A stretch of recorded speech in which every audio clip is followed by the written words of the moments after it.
Good morning to all of you. Welcome to Learners Academy. Good morning, everyone. So the topic for today is adjoint and inverse of a matrix. ठीक है? We are almost heading towards the last aspects of this chapter. इसके बाद बस फिर एक aspect बचता है applications, which is not so complicated. तो जो मेन एस्पेक्ट बचता है वो यही है adjoint and inverse of a matrix. हालांकि इनवर्स ऑफ ए मैट्रिक्स हम सीख चुके हैं कि इनवर्स ऑफ मैट्रिक्स क्या होती है कि अगर दो मैट्रिक्स का प्रोडक्ट दोनों तरीके से कम्यूटेटिव तरीके से अगर आइडेंटिटी मैट्रिक्स हो ऑफ सेम ऑर्डर तो फिर हम क्या कहेंगे A is the inverse of B and B is the inverse of A. ये चीज हम सीख चुके थे मैट्रिसेस वाले चैप्टर में। लेकिन वहां पे इसको निकालने के लिए इस इनवर्स को निकालने के लिए हमने elementary row and elementary column operations का यूज किया था। यहाँ पे अब हम निकालने के लिए कुछ और सोचेंगे। अब हम एडजॉइंट के तरीके से इसको सीखेंगे। अच्छा, अगर एग्जाम में आता है हालांकि elementary row operations and elementary column operation से काफी आसान तरीका है एडजॉइंट वाला।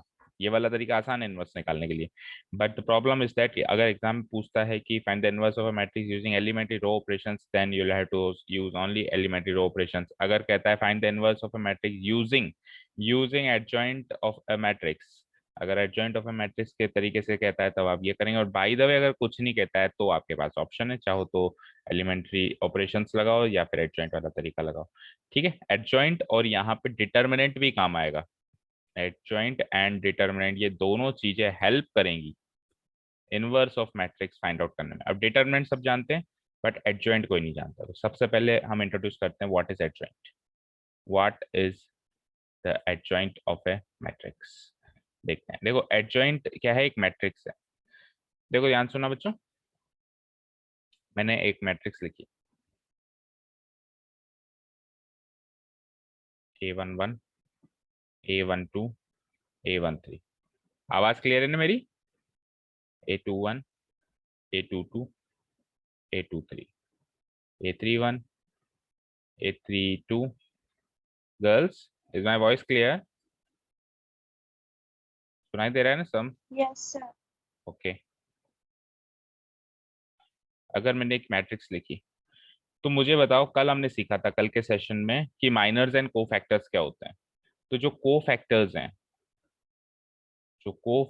हैं उनको हम कैपिटल A11 कैपिटल A12 इस तरीके से डिनोट कराएंगे, कैपिटल A13। यस और नो बताओ? इस तरीके से डिनोट कराएंगे यानी कि हर एक नो के नो एलिमेंट्स का मैं एडजॉइंट निकाल सकता हूँ। बताओ यस और नो, बोलो बोलो, बोलते जाओ जल्दी जल्दी बोलो। Hmm, can I find out the cofactors of all the 9 elements in this matrix or not?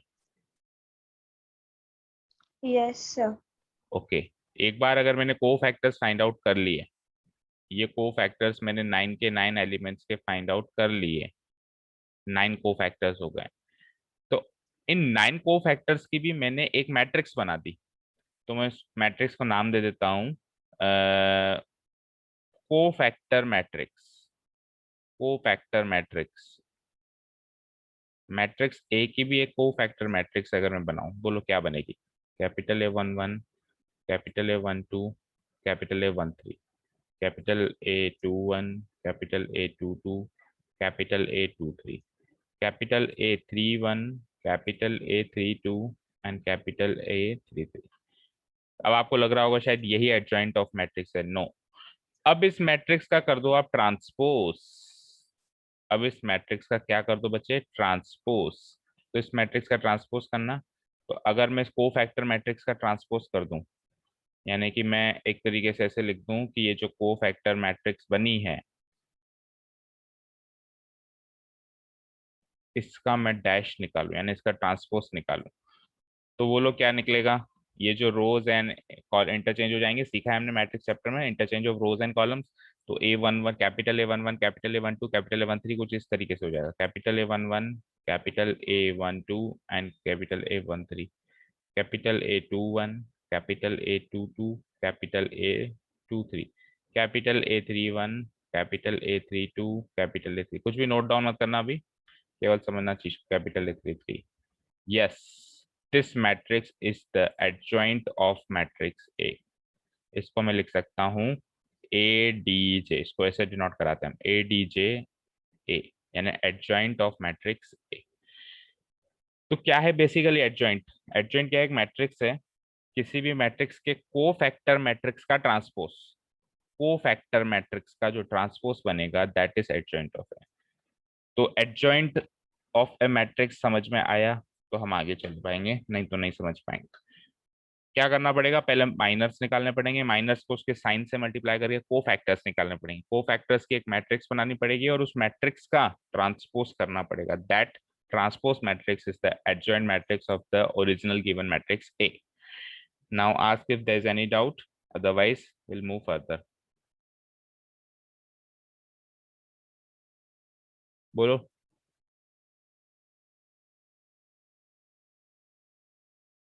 बोलो बच्चों, कोई डाउट? कुछ नोट डाउन नहीं करना है? यहाँ तक समझ में आया? सर एक एग्जाम्पल बता दो। एग्जाम्पल बताऊं? अब 3x3 का एग्जाम्पल बताऊंगा तो टाइम लगेगा थोड़ा, 2x2 का ही बता देता हूँ। फॉर एग्जाम्पल,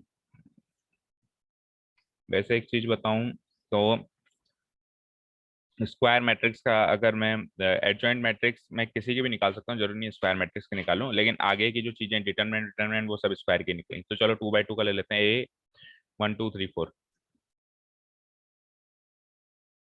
बोलो मुझे, ये तो ए है ना? A11, A12, A21, A22 क्या होंगे? बोलो, A11 क्या होगा? बोलते जाओ। 1। A12 क्या होगा? 2। 2, 3 and 4। तो इन चारों की मदद से capital A11, capital A12, capital A13 capital, sorry 13 नहीं, 2x2 है तो 21 and capital A22 find out करना है। बोलो कैपिटल A11, दैट मीन्स आप इसको छुपाओगे इसको छुपाओगे, बचेगा क्या? Determinant of 4। डिटरमिनेंट ऑफ 4 क्या होगा? 4 होगा। ठीक है, अब आप बताओ, सॉरी अभी ये तो माइनर ही निकला है ना, अब इसका को फैक्टर भी निकालना है, तो इसका चलो साइन चेंज होता ही नहीं है, 4 का 4 ही रहेगा। मुझे बताओ कैपिटल A12 कितना निकलेगा? बोलो। 3। रॉन्ग। वैसे आपने सही कहा, मैं थोड़ा सा गलत है, बताओ। -3। वो माइनर निकला है, जो आप 3 बोल रहे हो, डिटरमिनेंट ऑफ 3 बोल रहे हो, जो 3 आ रहा है वो माइनर है। हमको सीधे थोड़ा सा डायरेक्ट चल रहा हूँ मैं, को फैक्टर निकालने माइनर का। माइनर बीच में ही, उसी प्रोसेस के बीच में ही निकालने। अब वो अज्यूम करना है कि हमने बीच में निकाल लिए, तो आप तो कुछ नहीं, जो आप माइनर निकाल रहे हो ना उसका साइन देखते जाओ। ठीक है, समझ में आई? 3 का साइन चेंज होगा बिकॉज इसका ऑर्डर क्या है? 2 1, तो 2 + 1 क्या होगा बेटा? सॉरी, इसका 2 1 2 है, तो 1 2 क्या होगा? 1 + 2 होगा, 1 + 2 3 होता है, तो उसमें -1 की पावर 3 यानी -3 हो जाएगा वो। ठीक है बेटा, क्लियर है यहाँ तक? Yes sir. बोलो A21।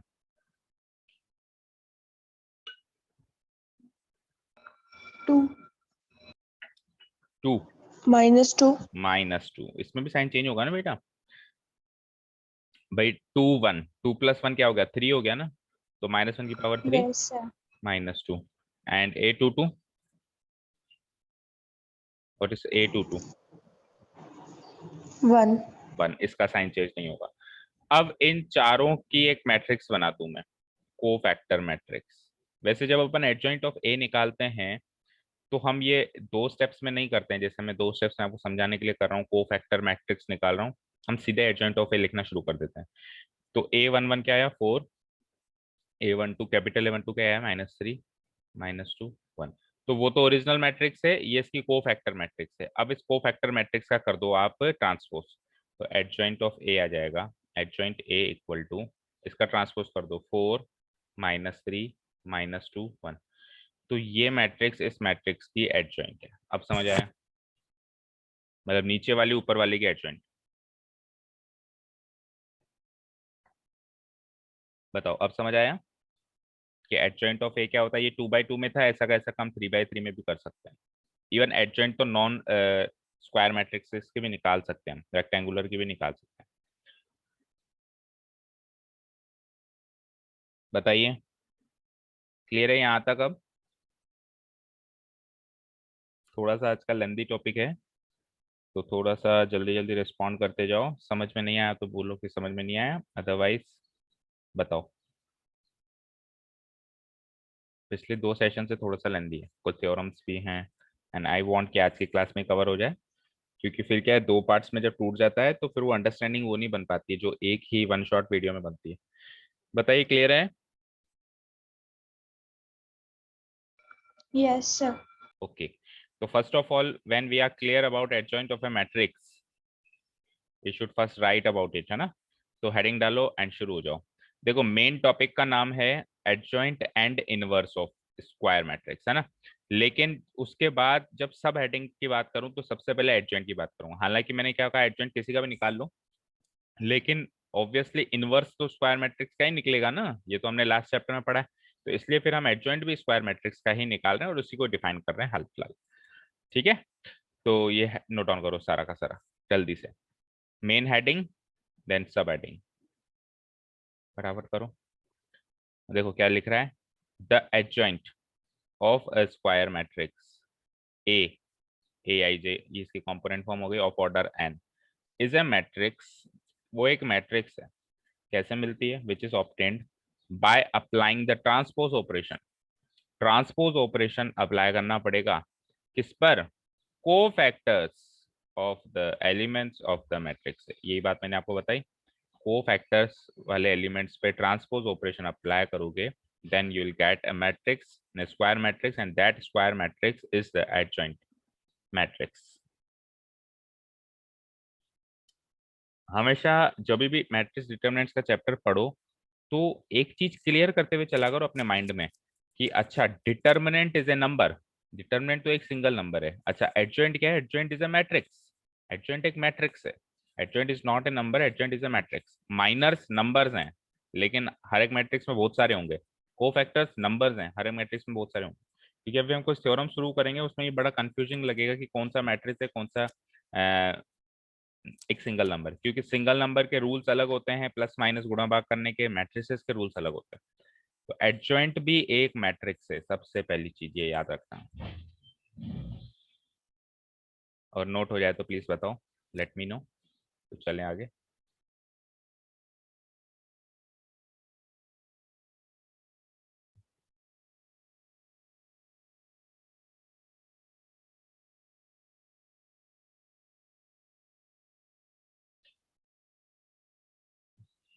बोलो, हो गया यहाँ तक?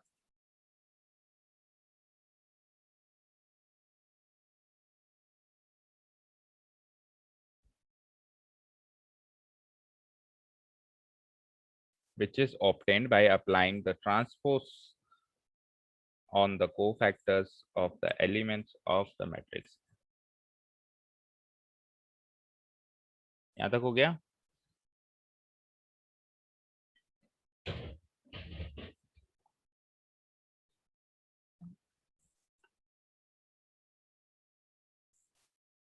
And it is denoted by, आपको बता दिया था मैंने, A D J A. A D J means adjoint and A means matrix है। It is denoted by adjoint है। एडजॉइंट है, इसको रीड कैसे करेंगे, प्रोनाउंस कैसे करेंगे? एडजॉइंट है। और लिखेंगे कैसे? ए डी जे, और आगे जो भी मैट्रिक्स है, ए है, बी है, जो भी है, it is denoted by adjoint.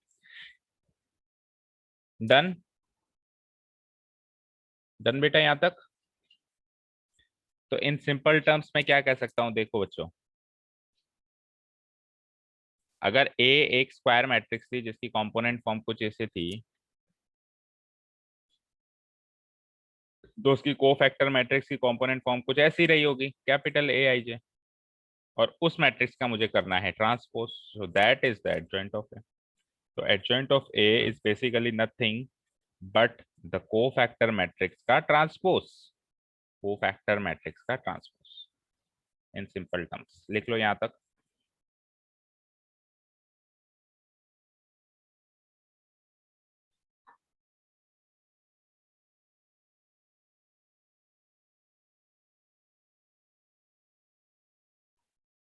Done.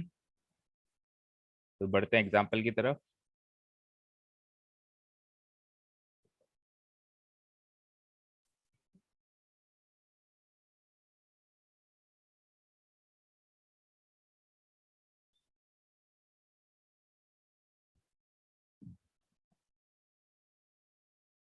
हो गया बच्चों यहाँ तक, up to hair?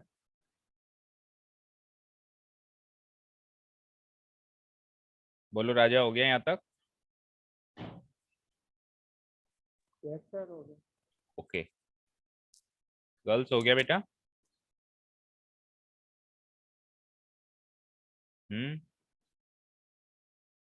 Yes, sir.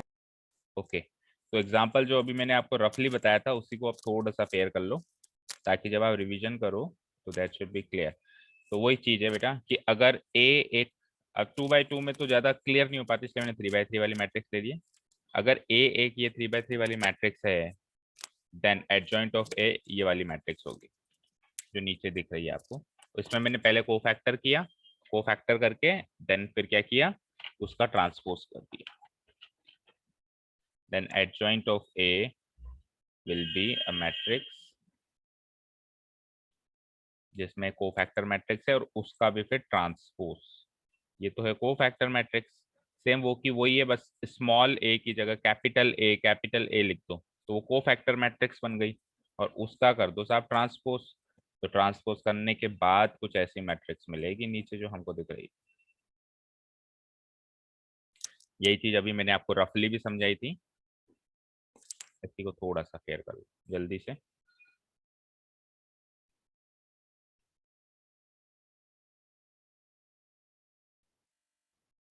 Clear है? यहाँ पे मैंने एक 3x3 मैट्रिक्स लिया। अब 2x2 मैट्रिक्स में पता है बड़ा ही एक अच्छा सा फैक्ट आपको बताऊंगा, आज चुटकियों में इसका एडजॉइंट निकाल लेंगे। 3x3 में नहीं निकाल पाएंगे। 3x3 में तो ऑब्वियसली डिटर्मिनेंट्स निकलते हैं, माइनस को फैक्टर्स थोड़ा सा लेंदी प्रोसेस होता है, निकालना पड़ेगा, एक एक को फैक्टर निकालना पड़ेगा, ये सारे एक एक को फैक्टर्स निकालने पड़ेंगे, फिर ट्रांसपोज लगाना पड़ेगा ना। लेकिन ऐसा 2x2 में नहीं है, 2x2 में थोड़ा सा इजी प्रोसेस हो जाता है। उसकी एक डायरेक्ट ट्रिक देखेंगे हम। पहले बताओ यहाँ तक हो गया? सभी बच्चे रिप्लाई करो। Yes, sir. ओके। देखो बेटा 2x2 में क्या था, अब आप ध्यान से देखो। अगर ए एक मैट्रिक्स है, प्रगति आप बताना, small a12, small a11, small a12, small a21 and small a22, तो इसकी सबसे पहले तो मुझे बताओ को फैक्टर मैट्रिक्स क्या निकलेगी? बोलो। कैपिटल ए, सुनो अभी आपने निकाला भी था ना, स्मॉल a11 का को फैक्टर क्या निकला था, सोचो। मतलब ये चीज क्या निकली थी, कैपिटल A11 क्या निकला था?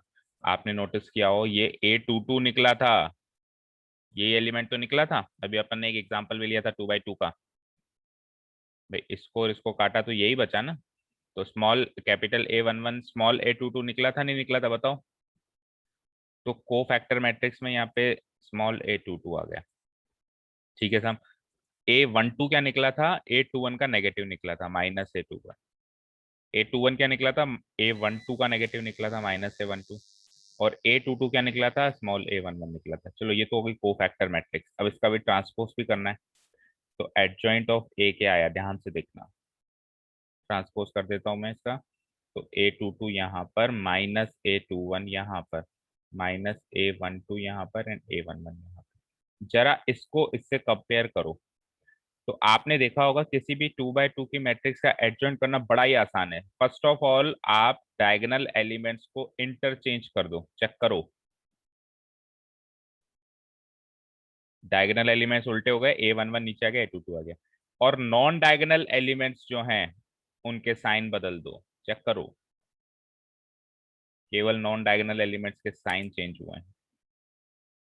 A12 का माइनस A12, A21 का माइनस A21। दैट मीन्स अगर हमारे पास A इक्वल टू 1 2 3 4 एक 2x2 की मैट्रिक्स है, तो इसका एडजॉइंट निकालना कितना आसान है। देखो एडजॉइंट ऑफ ए हो जाएगा, पहले तो डायगोनल एलिमेंट्स को तो इंटरचेंज कर दो, 4 1, और इनका साइन चेंज कर दो, -2 -3। यही तो आया था, अभी मैंने आपको रफली भी एग्जांपल बताया था, तो एडजॉइंट ऑफ ए यही आया था, नहीं आया था, बताओ, बोलो, समझ आया कि adjoint of A when A is a square matrix of order 2, वो निकालना काफी आसान है, केवल हम एलिमेंट्स, क्योंकि आंसर उन्हीं एलिमेंट्स में से आने वाला है, कुछ प्लस माइनस होने वाला नहीं।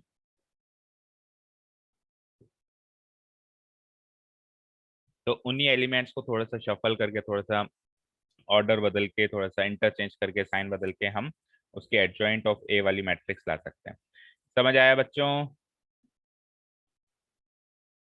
इसको लिख लेते हैं थोड़ा सा, adjoint of a matrix of order 2।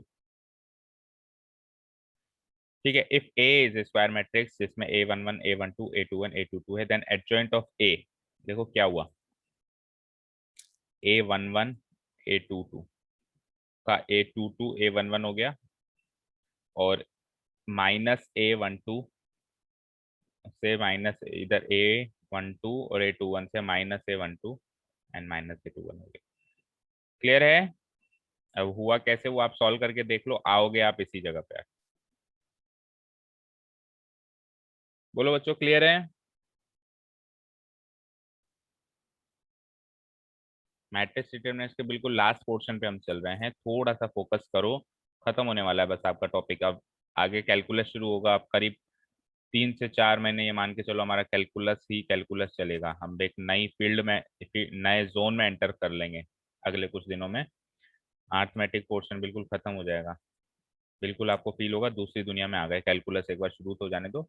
तो एक बार बस इसको थोड़ा सा फोकस कर लो, ताकि ये लास्ट में जाते जाते कमी ना रह जाए। बस ऐसा ना हो कि हमने सब कुछ अच्छे से पढ़ा और लास्ट में जाते जाते फोकस नहीं किया, तो वो रह गया तो रह गया।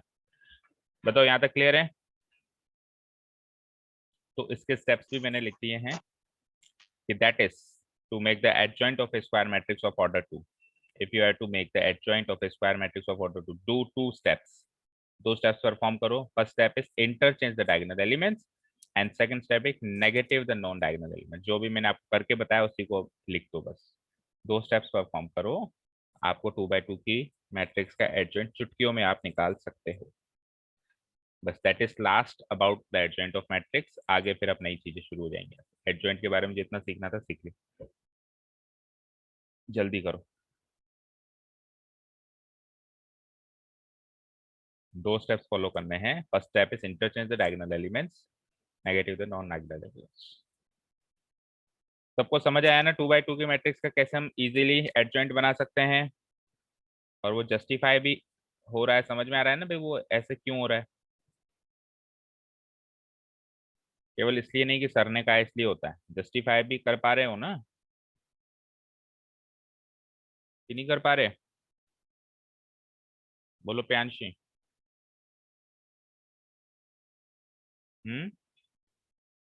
बताओ बेटा। प्रगति,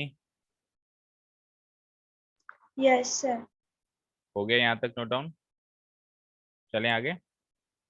3 by 3 की मैट्रिक्स का तो Yes, sir. बेटा अच्छे से एडजॉइंट बनाना ही पड़ेगा वहां पे, क्योंकि 3 by 3 में कुछ अलग नंबर निकल के आएगा, जो कोफैक्टर्स होंगे वो कोई डिफरेंट नंबर्स होंगे जो एलिमेंट से अलग होंगे। 2 by 2 में क्या होते हैं, जो खुद के एलिमेंट्स हैं वही कोफैक्टर्स होते हैं, बस इधर उधर चेंज हो जाते हैं। ठीक है ना भाई, इसका, इस एलिमेंट का कोफैक्टर इसी में से ये वाला है, इसका ये वाला है, इसका ये वाला है, इसका ये वाला है। तो इसीलिए जो एडजॉइंट ऑफ ए बनती है वो इन्हीं एलिमेंट्स का थोड़ा सा बस अरेंजमेंट होता है अलग, बाकी वही बनती है। बाकी 3 by 3 में ये ऑप्शन हमारे पास है नहीं, सॉरी, तो हमको अलग से ही करना पड़ेगा। तो that is enough for adjoint of a matrix. जितना सीखना था हमने एडजॉइंट ऑफ ए मैट्रिक्स का क्लियर अच्छे से सीख लिया है। अब आगे बढ़ते हैं। ये क्या था, A22, ये क्या था, -A21।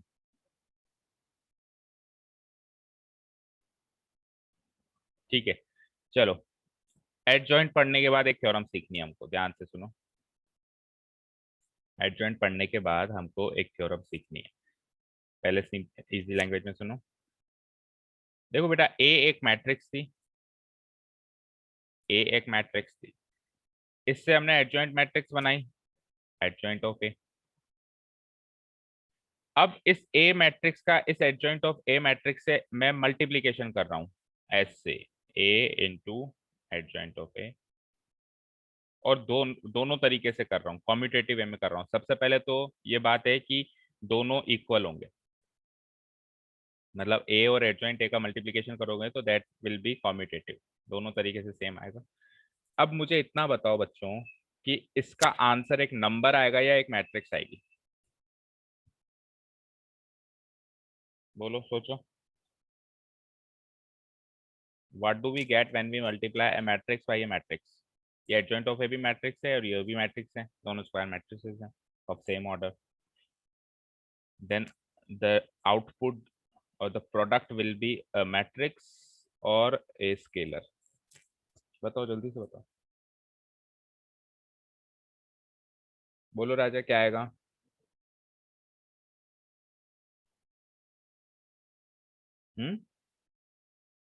प्रगति बोलो।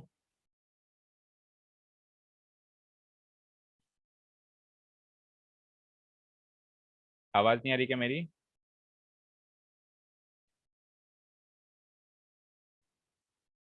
आवाज आ रही है क्या मेरी? आ रही। तो फिर रिप्लाई करो ना बेटा, दो मैट्रिसेस का प्रोडक्ट क्या होता है?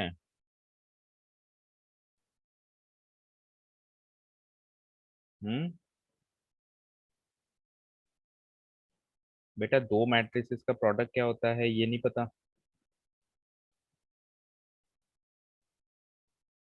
ए एक मैट्रिक्स है, बी एक मैट्रिक्स है, इसका प्रोडक्ट क्या होगा? एक मैट्रिक्स होगी या एक नंबर होगा? मैट्रिक्स। तो फिर इतना टाइम कैसे लग गया ये सोचने में? हम्म बोलो प्रगति, इतना टाइम कैसे लग गया? राजा, पक्का मैट्रिक्स ही होगी? तो वो मैट्रिक्स जो होगी, वो मैट्रिक्स होगी आइडेंटिटी मैट्रिक्स, और उस आइडेंटिटी मैट्रिक्स को मल्टीप्लाई कर दो डिटर्मिनेंट ऑफ ए से। अब याद रहे, डिटर्मिनेंट ऑफ ए तो एक स्केलर नंबर है, ये एक नंबर है और ये एक मैट्रिक्स है। तो अल्टीमेटली अगर मैं मैट्रिक्स को नंबर से मल्टीप्लाई करूं तो this whole thing is also a matrix, है ना? तो अगर मैं एडजॉइंट ऑफ ए वाली मैट्रिक्स को ए से या ए को एडजॉइंट ऑफ ए वाली मैट्रिक्स से मल्टीप्लाई करूं, then I will get the product as given here, determinant of A multiplied by identity. अब इसको हम प्रूफ करेंगे भाई ऐसा कैसे आया। ठीक है, हमको याद तो रखना ही है, but then we will prove also. ये है हमारी बहुत इंपॉर्टेंट थ्योरम जो एग्जाम में कई बार पूछी गई। When we multiply square matrix A by its adjoint matrix और वाइसी वर्सा, वाइसी वर्सा मतलब उल्टा कर दो, एडजॉइंट मैट्रिक्स को उस मैट्रिक्स ए से कर दो या ए को उस एडजॉइंट मैट्रिक्स से कर दो, तो ना दोनों तरीके से अगर हम करेंगे तो हमको मिलेगा क्या? Then we get an identity matrix, एक आइडेंटिटी मैट्रिक्स मिलेगी जो कि मल्टीप्लाई की गई होगी किससे?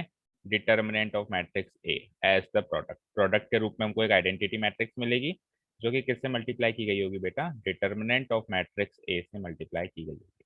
दैट इज, मैथमेटिकली इसको लिखें तो A into adjoint of A और adjoint of A into A will be A identity matrix multiplied by determinant of A. यहाँ तक नोट डाउन करो जल्दी से, फिर हम इसका प्रूफ स्टार्ट करते हैं, because the proof is really very important.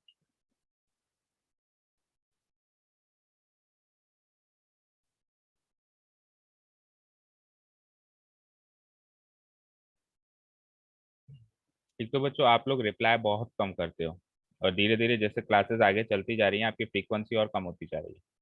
अब इसके दो कारण हो सकते हैं, इवन तीन कारण हो सकते हैं। पहला कारण ये हो सकता है कि आपको समझ नहीं आ रहा। सेकेंड रीजन कुड बी कि आप इंटरेस्ट नहीं ले रहे, कुछ भी इश्यू हो इसकी वजह से आप इंटरेस्ट नहीं ले रहे हो पढ़ाई में।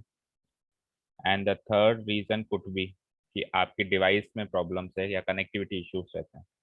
अब आप खुद ही बता दो क्या रीजन है, तो उस हिसाब से फिर मैं मेरे थोड़ा सा पढ़ाने का तरीका चेंज करूँ या क्या? Because I do not want students who do not reply. केवल सुनने वाले स्टूडेंट्स मुझे पसंद नहीं। अगर केवल सुनने वाले ही क्लास आपको रखनी है तो वो भी बता दो, तो उससे फिर हमारा भी फायदा ही हो जाएगा। फिर मैं आपको सुबह सुबह 5 बजे भी नहीं उठाऊंगा, मैं अपने हिसाब से जब मुझे टाइम मिलेगी डेली की एक वीडियो बना देता हूँ, क्योंकि रिप्लाई तो आप ऐसे ही नहीं कर रहे हो। तो उल्टा वो वीडियो जो मैं बनाऊंगा उसमें ना तो मैं पूछूंगा ना कोई जवाब देगा, तो शॉर्ट भी बनेगी, कम समय की भी बनेगी वो वीडियो। जब भी आपको टाइम मिले आप देख लीजिएगा, या तो ये तरीका चुन लेते हैं। और if you want an online class then I want a response. Online class में मुझे रेस्पॉन्स चाहिए। अगर कोई कारण है जिससे आप रेस्पॉन्ड नहीं कर पा रहे हो तो please let me know that reason, तो उसका सोल्यूशन करेंगे। समझ नहीं आ रहा बोलो सर समझ नहीं आ रहा, डिवाइस प्रॉब्लम्स हैं बोलो डिवाइस प्रॉब्लम्स हैं, या और कोई कारण है तो बताओ। Otherwise next class will not be N online class, मैं वीडियो बना के आपको सेंड कर दूंगा, जैसे छोटे बच्चों को भी आजकल स्कूल वाले सेंड करते हैं वैसा का वैसा ही काम कर लेते हैं और क्या। बिकॉज मैं आपको समझा समझा के थक गया कि why do you not respond.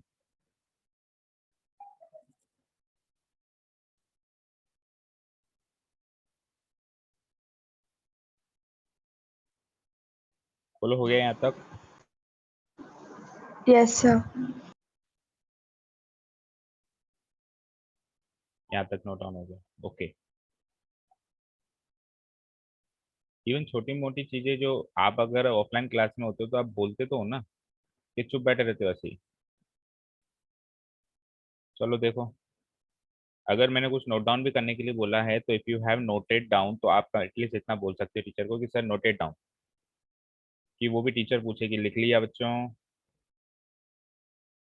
तो गॉड से you are in class 12, understand that and not no longer kids.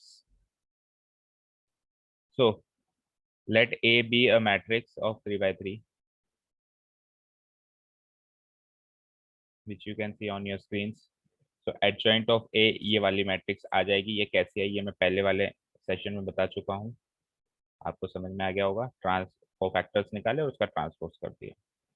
ये प्रूफ चल रहा है बेटा, जो ऊपर थ्योरम मैंने बताई ना, ए इंटू एडजॉइंट ऑफ ए और एडजॉइंट ऑफ ए इंटू ए, दोनों में से कैसे भी कर लो, वो आइडेंटिटी मैट्रिक्स इंटू वो निकलेगा, क्या कहते हैं, डिटरमिनेंट ऑफ है ना। तो ए ये वाली मैट्रिक्स है और एडजॉइंट ऑफ ए ये वाली मैट्रिक्स है। नोट करो यहाँ तक फटाफट। प्रूफ स्टार्ट कर दिया मैंने यहाँ से ना, उसी थ्योरम का जो हमने ऊपर बताई।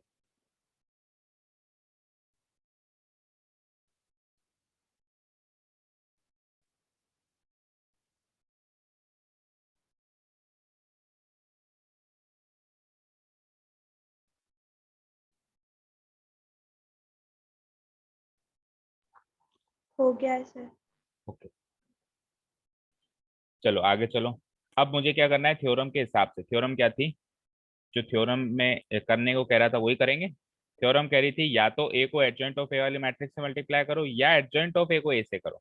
तो कैसे भी करके देख लेते हैं, पहले ये वाली चीज करके देख लेते हैं, वो फिर सेम वही चीज होगी, उसके बारे में बाद में हम डिसीजन लेंगे। पहले ये वाली चीज करके देख लेते हैं। दैट मीन्स ओरिजिनल मैट्रिक्स को पोस्ट मल्टीप्लाई करो उसकी एडजॉइंट ऑफ ए वाली मैट्रिक्स से।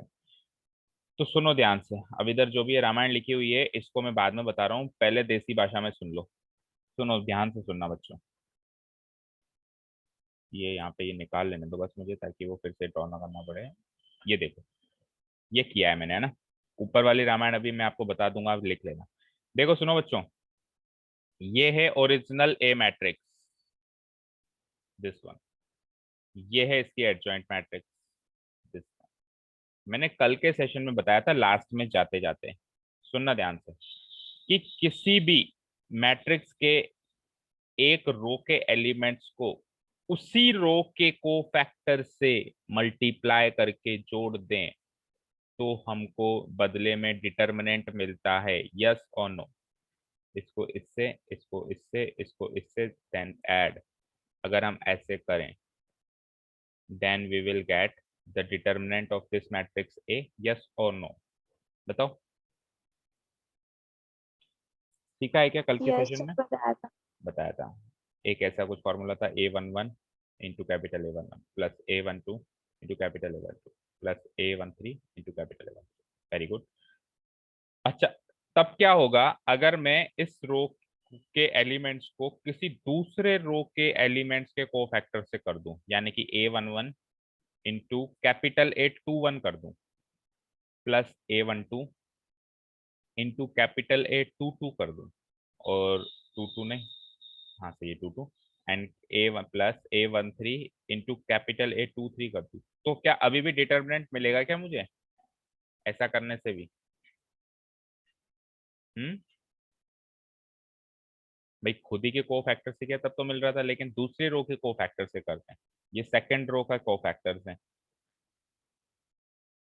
तो खुद से खुद वाली रो से ना करके सेकंड रो के कोफैक्टर से प्रोडक्ट कर लिया, तो फिर हमको जो ऐसा करने से मिलेगा, जो नंबर मिलेगा, क्या वो मैट्रिक्स ए का डिटरमिनेंट होगा? पहले तो ये बताओ, होगा या नहीं होगा?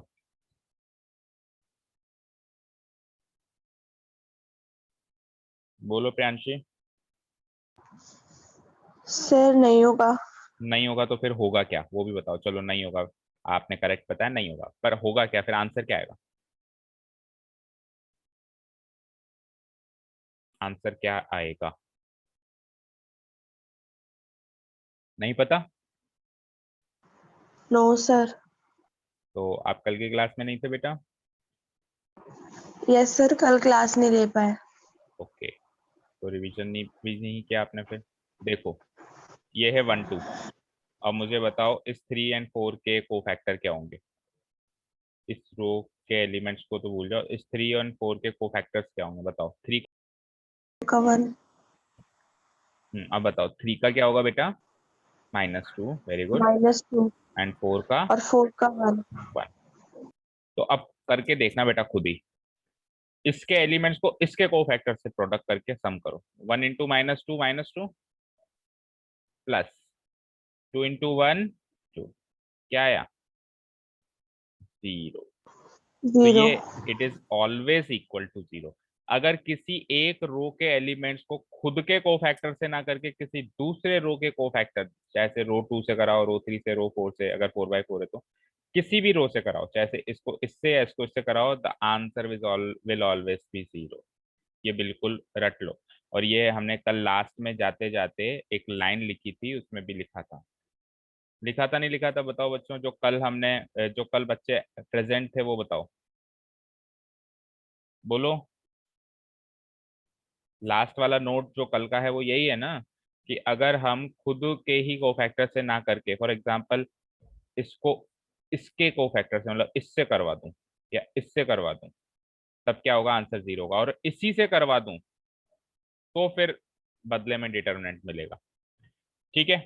अब what is the rule of multiplication of two matrices? Row 1 into column 1, ये होगा पहला एलिमेंट। आप ध्यान से सुनो, अभी अभी आपने ही कहा कि अगर खुद के रो को खुद ही के कोफैक्टर से कराऊं, तो ध्यान से सुनो, यही तो इसके कोफैक्टर्स हैं। चेक करो, चेक करो। 1 1 1 1 1 2 1 2 1 3 यूं के बजाय वो यूं ट्रांसपोज होके यूं रखे हुए हैं। तो इन दोनों का प्रोडक्ट तो डिटर्मिनेंट ऑफ ए होगा या नहीं होगा? पहला एलिमेंट, यस और नो? यस सर, होगा। होगा, वेरी गुड। अब अगर मैं इसको इससे कराऊं, तो ये रो 2 के कोफैक्टर्स हैं, ये रो 1 के कोफैक्टर्स थे, ये रो 2 के कोफैक्टर्स है जो ट्रांसपोज होके कॉलम 2 में रखे हुए हैं। तो वही सेम चीज अभी मैंने बताया कि इसके कोफैक्टर से करता, तो ये इसी के तो कोफैक्टर्स हैं। आंसर विल बी 0, यस और नो? Yes sir. अगेन रो 3 से भी 0। फिर जब रो 2 की बात करोगे तो रो 2 के एलिमेंट्स को रो 1 के कोफैक्टर से करोगे, आंसर विल बी 0। बट अगर रो 2 के एलिमेंट्स को रो 2 के ही कोफैक्टर से करोगे, again the answer will be A determinant of A. और एज बिल्कुल in the same way if we proceed, we will get a matrix as shown in your screen, कि इसके डायगोनल एलिमेंट्स तो determinant of A आ जाएंगे, non diagonal element सारे के सारे क्या आ जाएंगे? 0 आ जाएंगे। इन दोनों का प्रोडक्ट क्या यही होगा? ये चीज समझ में आई? Yes sir. बिल्कुल अच्छे से। अब किसी भी मैट्रिक्स से मैं एक एलिमेंट को कॉमन ले सकता हूँ ना, स्केलर को। तो अगर मैं इसमें से डिटर्मिनेंट ऑफ ए को ही कॉमन ले लूं, तो बची हुई मैट्रिक्स एक आइडेंटिटी मैट्रिक्स बचेगी। तो प्रूव्ड हो गया। इसको मैं क्या लिख सकता हूँ? Determinant of A into I. यही प्रूव करना था कि A into adjoint of A is always equal to identity matrix multiplied by determinant of. बताओ थ्योरम प्रूव हुई? क्योंकि प्रूफ भी आ सकता है एग्जाम, और डायरेक्ट तो याद रखनी ही है, नो ऑप्शन। बट प्रूफ भी थोड़ा थोड़ा सा माइंड में होना चाहिए कि इस तरीके से प्रूफ हो।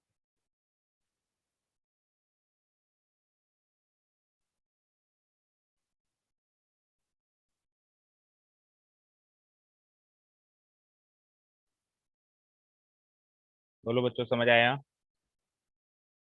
Yes, sir. Please let me know if there is any doubt, please. No doubt? No, sir. Okay.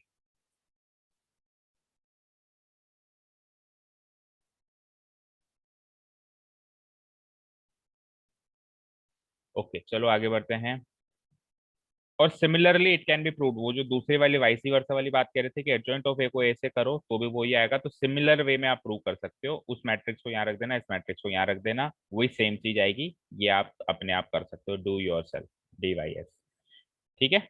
आप एक चीज प्रूव करके, और अगर ये थ्योरम प्रूव भी करनी हो ना, तो भी केवल इतनी सी चीज प्रूव करो, दोबारा से पूरा प्रोसेस रिपीट ना करके एक लाइन लिख सकते हैं, similarly it can be prove that this this is equal to this. तो फाइनली जो थ्योरम है वो ऐसे प्रूव हो जाती है। ठीक है ना? अब चलते हैं आगे नेक्स्ट स्टेप पर। अभी हम इनवर्स तक नहीं पहुंचे है ना। अच्छा, इसके रिगार्डिंग में कुछ चीजें लिखनी थी, वो लिख लो फटाफट से, थोड़ी स्पीड में लिखना। We know that when we, इस थ्योरम के रिगार्डिंग ही है ना, when we add the products of the elements of a row or column by its respective cofactors, then we get the determinant of the matrix as the result. But when we add the products of the elements of the row or column by the cofactors of some other row or column, by the respective cofactors of some other row or column, then we get the value 0 as the result. वही same चीज भाई, या तो determinant A answer आ रहा था या 0 आ रहा था, उसी को हमने लिख दिया और फिर यहाँ पे नीचे सॉल्व कर, पहले मैंने सॉल्व करवा दिया, और फिर अब इसको चाहो तो लिख लो, चाहो तो समझ लो अपनी लैंग्वेज में, जैसे भी कर लो। नोट डाउन जल्दी से।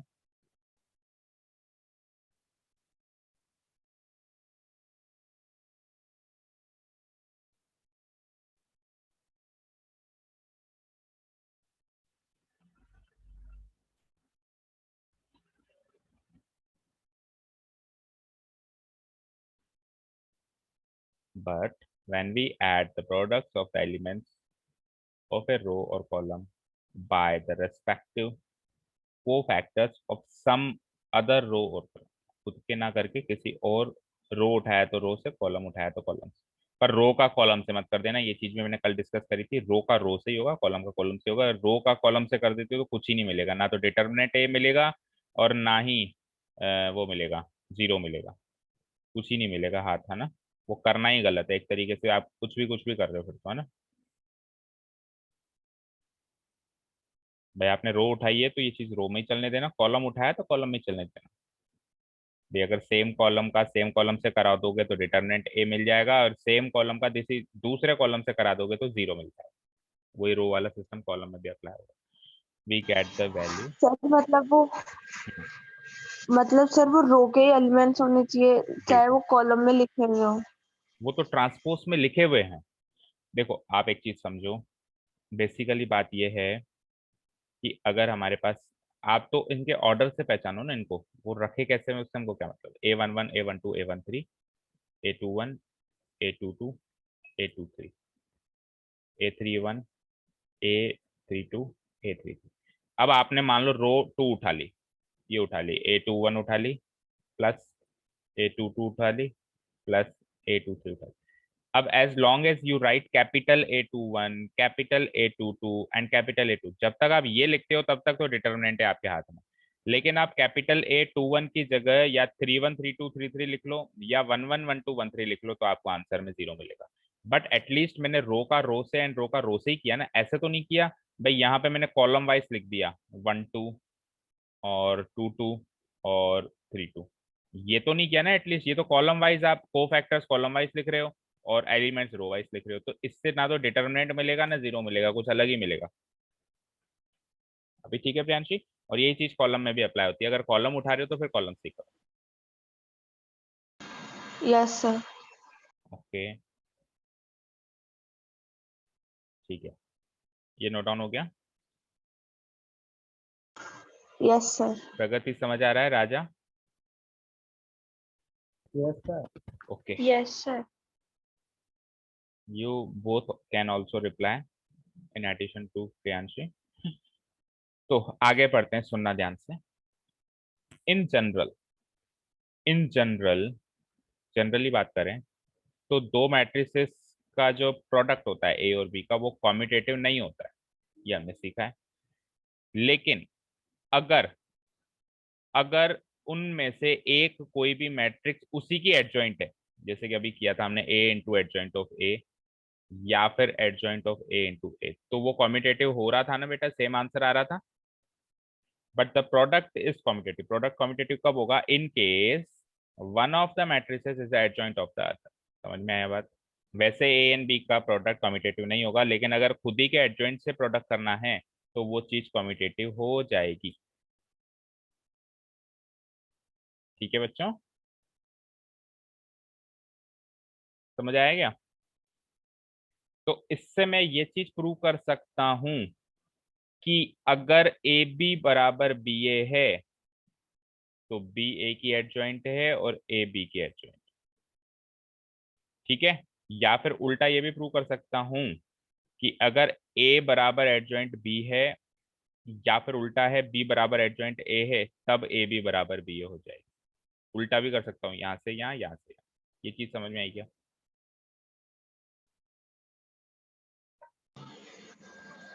बताओ, यस सर। समझ में आई ना?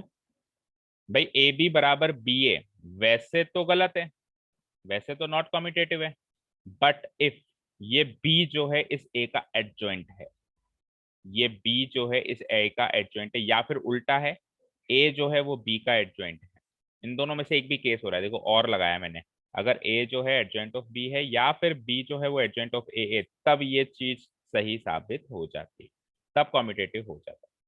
क्लियर है बच्चों? Otherwise it is not commutative. Clear बच्चों? चलो, yes sir.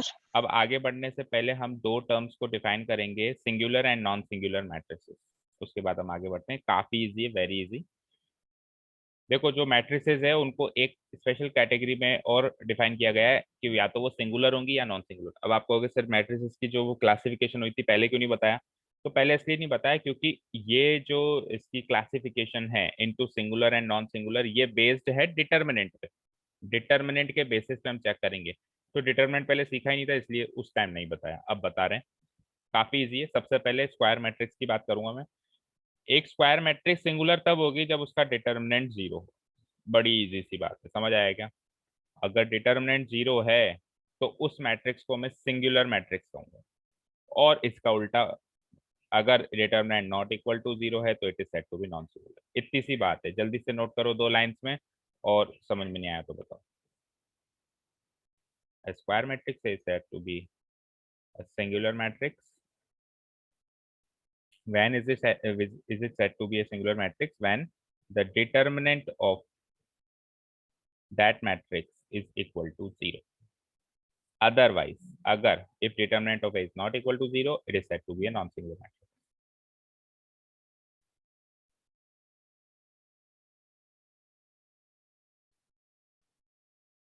It is said to be a non-singular matrix. Please let me know if you have noted down this. क्योंकि आगे की कुछ चीजों पे अब ये सिंगुलर नॉन सिंगुलर की बात होगी, इसलिए इसको मैंने यहाँ पे डिफाइन कर दिया है। इज सेड टू बी अ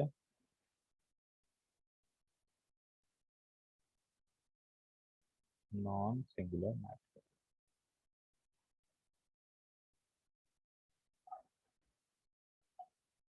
हो गया बेटा note down?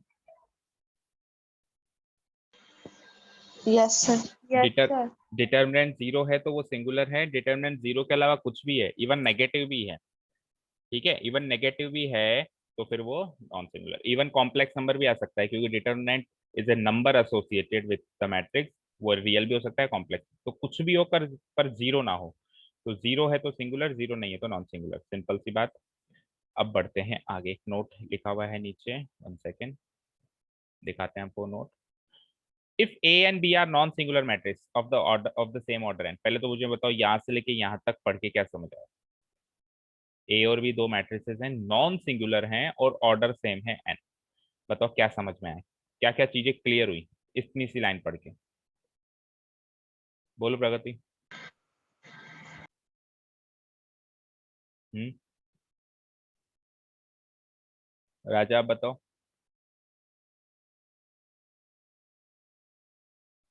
Sir A B singular matrix नहीं है।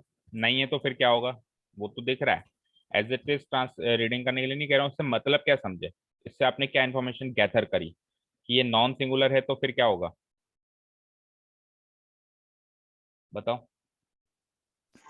सेम है। सर हम बताएं? बताओ। सर ये कि दो ए और बी मैट्रिसेस है, इनका डिटरमिनेंट जीरो नहीं आ रहा और जीरो दोनों नहीं आ रहा। मैट्रिसेस सेम ऑर्डर की है। First of all non singular है तो दोनों का डिटरमिनेंट जीरो नहीं आ रहा, यानी डिटरमिनेंट ऑफ ए भी नॉट इक्वल टू जीरो है एंड डिटरमिनेंट ऑफ बी भी नॉट इक्वल टू। भाई नॉन सिंगुलर का मतलब क्या है कि उसका डिटरमिनेंट जीरो नहीं आ रहा है, कुछ भी आ रहा है, जीरो नहीं आ रहा है। एंड अदर थिंग कि इसका ऑर्डर क्या है, सेम है, ए एंड बी का ऑर्डर सेम है and they are square matrices. Of course वो बोलने की जरूरत नहीं, क्योंकि सिंगुलर एंड नॉन सिंगुलर की जो डेफिनेशन है वो अप्लाई ही स्क्वायर मैट्रिक्स पे होगी। ठीक है, और डिटरमिनेंट चैप्टर पे we are only talking about square matrices. Fourth chapter में नॉन स्क्वायर मैट्रिसेस की बात हो ही नहीं रही है ना। Then the product of these matrices, फिर हम अगर हम इनका मैट्रिक्स का प्रोडक्ट करें, ए बी करें या बी ए करें, फर्स्ट ऑफ ऑल ये नॉन सिंगुलर होनी चाहिए। ठीक है, तो इसका प्रोडक्ट भी नॉन सिंगुलर मैट्रिक्स ही होगा और उसी ऑर्डर का होगा। यानी कि ए और बी को अगर आप मल्टीप्लाई करो या बी और ए को मल्टीप्लाई करो, अगर ये दोनों नॉन सिंगुलर हैं तो इन दोनों का प्रोडक्ट भी नॉन सिंगुलर होगा, चाहे से ए इंटू बी करो चाहे से बी इंटू, क्योंकि ऑफ कोर्स दोनों में से किसी की भी वैल्यू जीरो नहीं है। भाई आपने 3 इंटू 2 किया बच्चों, तो क्या क्या ये कभी भी जीरो आ सकता है क्या? बोलो। No sir. No, it is always not equal to zero. Why? क्योंकि 3 भी नॉट इक्वल टू जीरो है एंड 2 भी not equal to zero. Same ways A भी not equal to zero. A not equal to zero का मतलब है कि ए का डिटरमिनेंट जीरो के इक्वल नहीं है, बी का नॉट डिटरमिनेंट जीरो के इक्वल नहीं है, तो सर आपकी ऑब्वियसली। आवाज नहीं आ रही।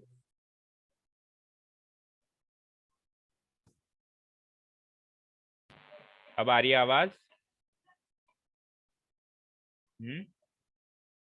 आवाज आ रही है? आ रही है सर आवाज तो। ओके। तो अगर ए की वैल्यू भी जीरो के इक्वल नहीं है, मींस ए का डिटरमिनेंट भी जीरो के इक्वल एंड बी की वैल्यू भी जीरो के इक्वल नहीं है, बी की वैल्यू का मतलब सर है अभी भी यहाँ नहीं आ पे। रही।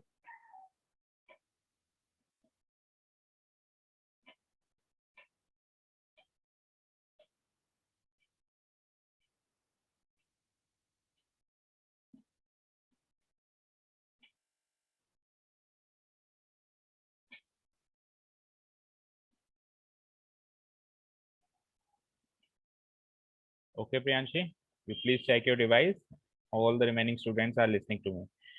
हाँ, तो हम बात कर रहे थे कि ए की वैल्यू भी जीरो के इक्वल नहीं है, दैट मीन्स ए का डिटरमिनेंट भी जीरो के इक्वल नहीं है और बी का भी डिटरमिनेंट जीरो के इक्वल नहीं है। तो इन दोनों का जो प्रोडक्ट आएगा, जैसे 3 इंटू 2 नंबर्स में ले लो, ए इंटू बी ले लो या 2 इंटू 3 ले लो, तो वो हर हाल में जीरो तो नहीं होगा, तो वो भी नॉन सिंगुलर मैट्रिक्स ही होगी और सेम ऑर्डर की होगी, because square matrix of same order का प्रोडक्ट करेंगे तो वही ऑर्डर आएगा, 2 बाय 2 का 2 बाय 2 से करेंगे, आंसर 2 बाय 2।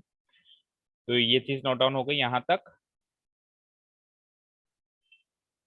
और इसका कोई प्रूफ नहीं है, तो सिंपल सी कॉमन सेंस की बात है कि 3 into 2 can never be equal to zero, because 3 is not equal to zero, 2 is not equal to zero.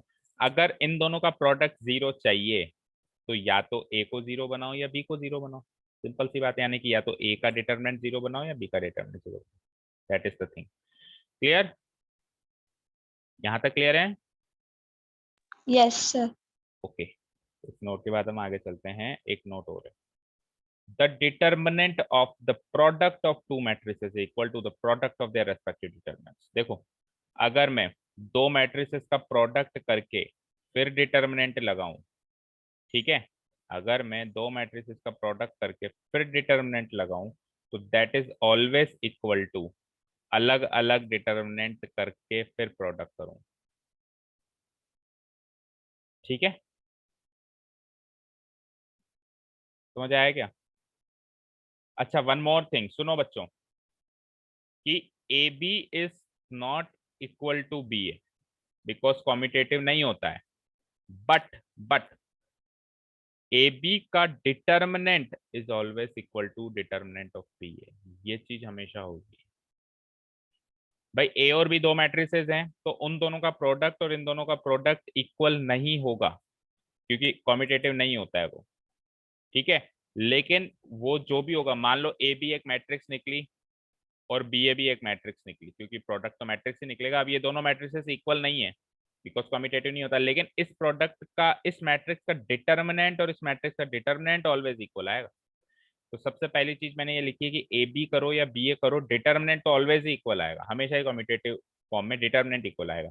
और फिर इसको हम अलग अलग भी तोड़ सकते हैं भाई, ए बी के डिटर्मिनेंट को हम ऐसे भी लिख सकते हैं, determinant of A into determinant of B, और बी ए के डिटर्मिनेंट को, होल डिटर्मिनेंट को हम ऐसे भी तोड़ सकते हैं, determinant of B into determinant of A. Again there is no proof to this, इसको हम कोई भी एग्जांपल लेके देख सकते हैं।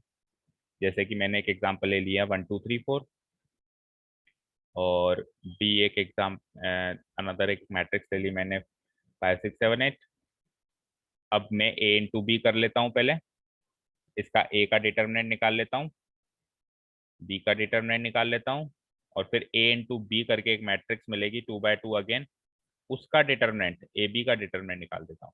तो इन दोनों का प्रोडक्ट इक्वल टू दिस होगा, और यही कम्यूटेटिव फॉर्म में भी होगा, बी ए करके देख लो चाहे। तो इसको एग्जाम्पल से प्रूव कर सकते हैं, there is no such proof,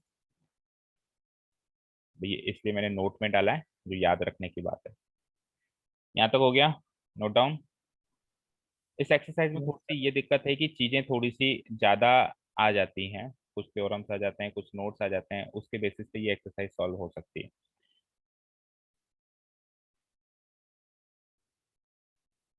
and आएंगी भी सही, क्योंकि चैप्टर की सबसे मेन एक्सरसाइज ही यही है, या तो एक्सरसाइज नंबर 2 थी या फिर ये है। इवन फिफ्थ लास्ट वाली एक्सरसाइज भी है, लेकिन मैं तो फिर भी लास्ट वाली एक्सरसाइज से भी ज्यादा इंपॉर्टेंट एंड वेटेज वाइज इसी को मानता हूँ, इसी एक्सरसाइज को मानता हूँ। हो गया बेटा यहाँ तक? Yes sir. चलते हैं आगे, अनदर नोट। अब ये नोट भी है और इसका प्रूफ भी है। एंड उसके बाद अच्छा, नेक्स्ट क्लास कितने बजे आपकी हो बताओ? फिर हमारी एक्चुअली इन्वर्टिबिलिटी एंड इनवर्स शुरू हो जाएगा इसके बाद। तो बताओ, क्या हम उस पोजीशन में हैं कि हम खत्म कर पाएंगे? नेक्स्ट क्लास कितने बजे पहले तो बताओ। या ऑफ है आज? ऑफ है क्या? ज्यादा नहीं हो जाएगा? बताओ ऑफ है क्या, बताओ। सर फिजिक्स की तो नहीं है अभी, अभी 6 से नहीं? 7:30 बजे। तो 7:30 तक तो फ्री हो ना? सर मतलब हम नहीं जाते, प्रगति से पूछो हाँ, सर एक बार। प्रगति बताओ, प्रगति बताओ बेटा, बोलो बोलो प्रगति बराबर। यस सर ऑफ है। ऑफ है ना? तो चलो फिर इसको खत्म कर ही देते हैं, क्योंकि फिर ये फ्लो टूट जाएगा तो फिर कल वापस वो बैठेगा नहीं। अभी कनेक्ट होती जा रही है चीजें, एक से दूसरी, दूसरे तीसरे। अगेन एक ये इंपॉर्टेंट नोट है बेटा, और उसका प्रूफ भी है, पहले तो सुनो। अगर A is a square matrix of order N, तो उसकी एडजॉइंट मैट्रिक्स ए का डिटर्मिनेंट निकाला मैंने। सुनो, मैंने ए का डिटर्मिनेंट नहीं निकाला, मैंने ए की पहले एडजॉइंट बनाई। एडजॉइंट कैसे बनाते हैं, ये आज का मेन टॉपिक था, शुरुआत में बनाना सीख लिया। उसका डिटर्मिनेंट निकाला, तो उसका determinant always equal to matrix A के डिटर्मिनेंट की पावर n-1 के बराबर होगा। मैट्रिक्स ए की पावर n-1 के बराबर होगा। For example, if A is a matrix 1 2 3 4, 2 by 2 में अच्छे से समझ में आ जाता है। तो मुझे बताओ प्रियांशी, एडजॉइंट ऑफ ए क्या होगा? 2 बाय 2 का तो हम चुटकियों में एडजॉइंट निकाल ही लेते हैं ना। बोलो इसका एडजॉइंट क्या होगा? हम्म, बोलो इसका एडजॉइंट क्या होगा? 2 बाय 2 का एडजॉइंट, राजा आप बताओ।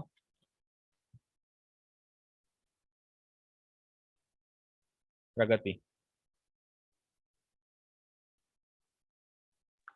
Yes sir. बोलो, इस मैट्रिक्स का एडजॉइंट क्या होगा?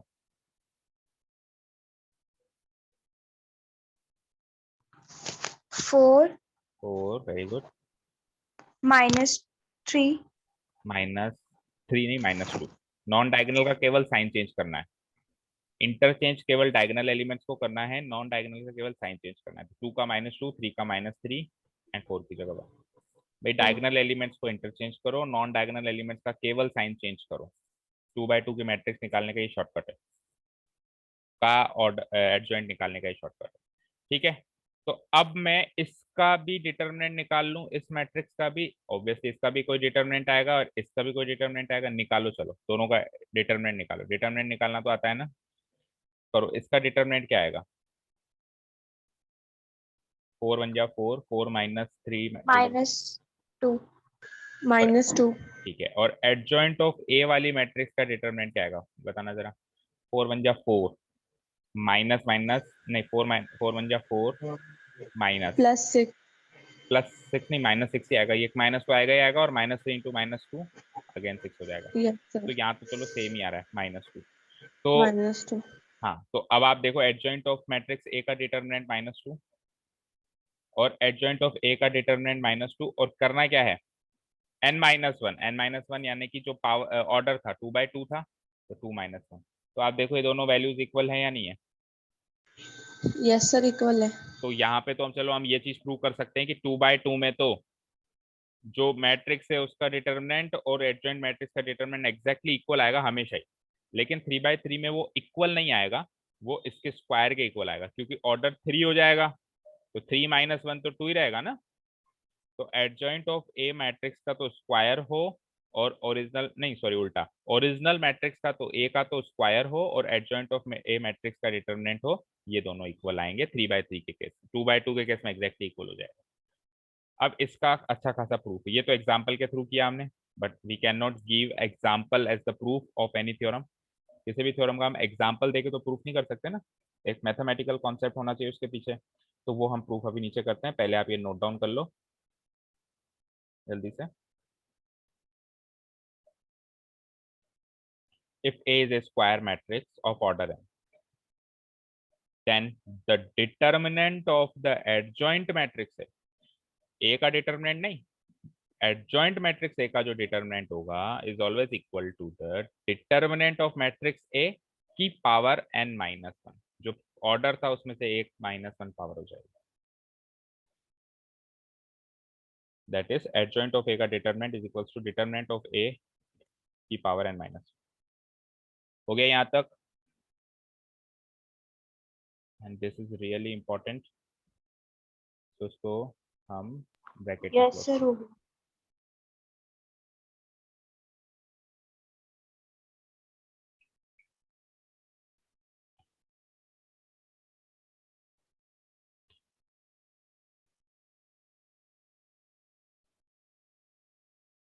ठीक है, चलते हैं आगे। अब इसका प्रूफ, इस थ्योरम का प्रूफ, बिकॉज पूछा जा सकता है एग्जाम। ठीक है, तो अब 2/2 में प्रूफ नहीं करेंगे, हम 3/3 में करेंगे।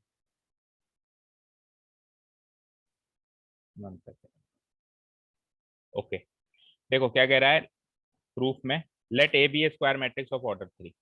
क्योंकि 2/2 में बहुत सारी चीजें प्रूव हो जाती हैं जो 3/3 में नहीं होंगी, लेकिन इसका उल्टा सही नहीं है, अगर 3/3 में प्रूव हो रही है तो 2/2 में तो होनी होनी। तो हम बड़े से प्रूव करते हैं ताकि वो ऑटोमेटिकली 2/2 में प्रूव हो जाएंगे।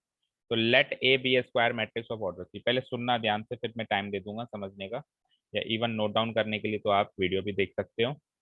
तो वी नो दैट, सुनो, अगर मैं एडजॉइंट ऑफ ए को ए से मल्टीप्लाई करूं, तो अभी अभी हमने इससे पहले एक थ्योरम सीखी थी, पहली theorem, determinant of A multiplied by identity matrix आएगा, यस और नो?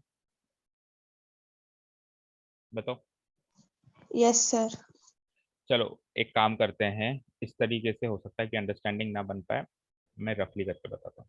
अभी अभी आपने सीखा था बेटा कि मैट्रिक्स ए को अगर हम उसी के एडजॉइंट से मल्टीप्लाई कर देते हैं, तो बदले में determinant of A multiplied by I आता है, राइट? अब 3/3 में अगर मैं इसको खोलूं तो ये कुछ ऐसे खुलेगा, determinant of A 0 0 0, determinant of A 0 and 0 0 determinant of A, मतलब इसकी वैल्यू इसके बराबर। अब सुनो, अब मैं क्या कर रहा हूँ, दोनों साइड डिटर्मिनेंट लगा रहा हूँ, इस साइड भी डिटर्मिनेंट लगा रहा हूँ, तो इस साइड डिटर्मिनेंट लगाऊं तो क्या हो जाएगा, determinant of A into adjoint of A, putting determinant on both side, है ना। और इस साइड डिटर्मिनेंट लगा रहा हूँ, तो ये जो रेक्टेंगुलर डंडे हैं वो सीधे हो जाएंगे, कुछ ऐसा हो जाएगा, डिटर्मिनेंट ऑफ एलिमेंट्स भी ऐसे हो जाएंगे, एलिमेंट सेम रहेंगे, केवल ये रेक्टेंगुलर जो बार्स हैं वो स्ट्रेट बार्स में चेंज हो जाएगा, क्योंकि अब की बार आप डिटर्मिनेंट निकाल रहे हो, एक मैट्रिक्स नहीं लिख रहे हो, एक डिटर्मिनेंट निकाल रहे हो। सुनो, अब ध्यान से सुनना। तो इसको तो कैसे लिख सकते हो, अभी अभी आपने सीखा कि ए बी का डिटर्मिनेंट क्या लिखते हैं हम, डिटर्मिनेंट ए इंटू डिटर्मिनेंट बी। तो इसको कैसे लिख सकते हो, determinant A multiplied by determinant adjoint A, determinant A multiplied by determinant adjoint, ठीक है, इक्वल टू इधर सुनो, अब सुनो, मैट्रिक्स में से तो हर एक एलिमेंट में से कॉमन आता था, लेकिन डिटर्मिनेंट के केस में हर एक रो में से कॉमन आ सकता है। ध्यान से सुनो, इसमें से भी डिटर या कॉलम वाइज भी देख लो तो हर एक कॉलम से कॉमन आ सकता है। तो डिटर्मिनेंट ए इधर से एक निकलेगा, इधर से एक निकलेगा, इधर से एक निकलेगा, कुल मिला के डिटर्मिनेंट ए एक जो नंबर होगा उसकी क्यूब बार आ जाएगी, और अंदर बचेगा वही 1 0 0 0 1 0 0 0 1। यहाँ तक समझ में आया? सॉरी, डिटर्मिनेंट बचेगा ना, मैट्रिक्स होना बचेगी। और इसको जब आप सॉल्व करोगे तो हमेशा याद रखना बेटा, एक आइडेंटिटी मैट्रिक्स का डिटर्मिनेंट हमेशा 1 होता है। आप ऐसे करके देख लो, ये आइडेंटिटी मैट्रिक्स है, इसका डिटर्मिनेंट हमेशा 1 होगा। तो इसका डिटर्मिनेंट 1 है, तो मैं इसको लिख सकता हूँ डिटर्मिनेंट ए क्यूब इंटू 1, और 1 से मल्टीप्लाई करेंगे तो डिटर्मिनेंट ए क्यूब।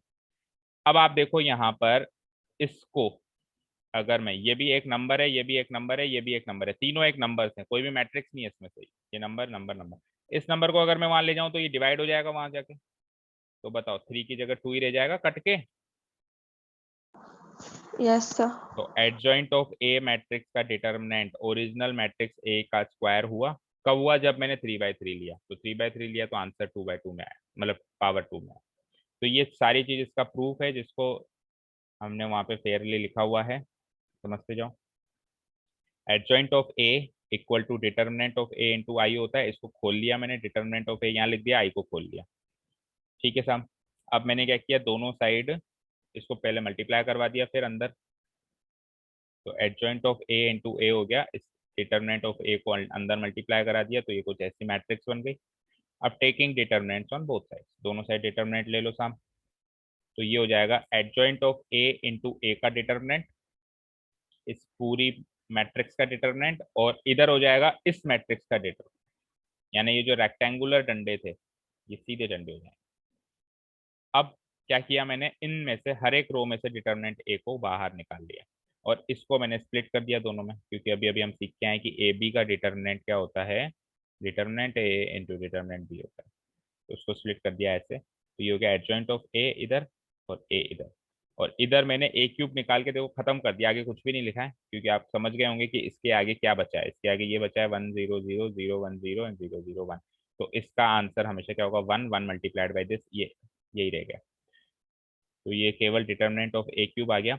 और चलो अगर आप कॉमन भी नहीं लेना चाहते हो तो आप इसको रो 1 के अलोंग एक्सपेंड कर दो ना यार, रो 1 के अलोंग, चलो कॉमन से समझ में नहीं आया, कुल मिला के इसका आंसर तो यही आएगा, करके देख लो कि इसको रो 1 के अलोंग आप कॉमन ले लो तो एक्सपेंड कर दो, तो क्या हो जाएगा, determinant A multiplied by this into this minus this into this, ये दोनों तो वैसे भी 0 0 है, तो ये इसका स्क्वायर, तो बदले में तो यही आया ना, कैसे भी कर लो।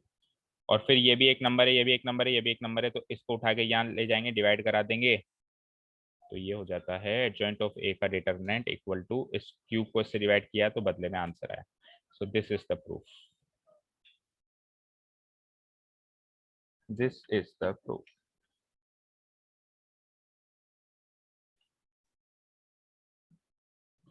अब हमारा मेन कॉन्सेप्ट शुरू होता है, inverse and invertibility of, and that is the last concept before exercise. Exercise से पहले जो है ये लास्ट कॉन्सेप्ट। इतना करने के बाद we are very very ready to do the questions of exercise. इतना नोट डाउन हो गया बच्चों? इन्वर्टिबिलिटी शुरू करने से पहले आपसे एक बात पूछना चाहूंगा मैं, इसके पहले बताओ, यहाँ तक क्लियर हो गया यस सर। और समझ में भी आ गया सबको? ठीक है, सर थोड़ा थोड़ा आ गया। थोड़ा थोड़ा आ गया, क्यों पूरा क्यों नहीं आया? देखो बेटा, अगर 2/2 की मैट्रिक्स है, दिस दिस दिस दिस, तो इस मैट्रिक्स का डिटर्मिनेंट, मान लो ये एक मैट्रिक्स है, तो इस मैट्रिक्स का डिटर्मिनेंट निकालो या इसके एडजॉइंट मैट्रिक्स का डिटर्मिनेंट निकालो, दोनों बराबर निकलेंगे अगर 2/2 की मैट्रिक्स है, क्योंकि 2 - 1 पावर 1 ही हो जाएगा ना। क्लियर? इस मैट्रिक्स का डिटरमिनेंट निकालो या यस पहले सर। इसका एडजॉइंट निकाल के उसका डिटरमिनेंट निकालो, दोनों का वैल्यू इक्वल होगी। लेकिन अगर 3/3 की मैट्रिक्स है, this this this this this this this this this, अब इसका डिटरमिनेंट निकाल लो एक बार, एक नंबर आ जाएगा, और इसके एडजॉइंट का डिटरमिनेंट निकाल लो, वो भी एक नंबर हो जाएगा, वो भी एक नंबर आ जाएगा। तो ये नंबर मान लो ये एक्स है और ये वाई है, तो ये y किसके बराबर होगा, उस x के स्क्वायर के बराबर होगा, 3 माइनस 1, ये जो है इसका स्क्वायर होगा। क्लियर है? Yes sir. ठीक है। अच्छा, दूसरी बात, अब ध्यान से सुना, एक बहुत ही मतलब वैसे तो आप जानते होंगे, पर देखते हैं कि आपको थोड़ा सा याद है या आप कंफ्यूज हो या क्या चीज है आपके माइंड में, वो चेक करते हैं। मुझे बताओ, 3 0 0 0 3 0 0 0 3 और 3 0 0 0 3 0 0, इन दोनों चीजों में जो आपको दो चीजें दिख रही हैं, क्या डिफरेंस, इन दोनों चीज में क्या difference?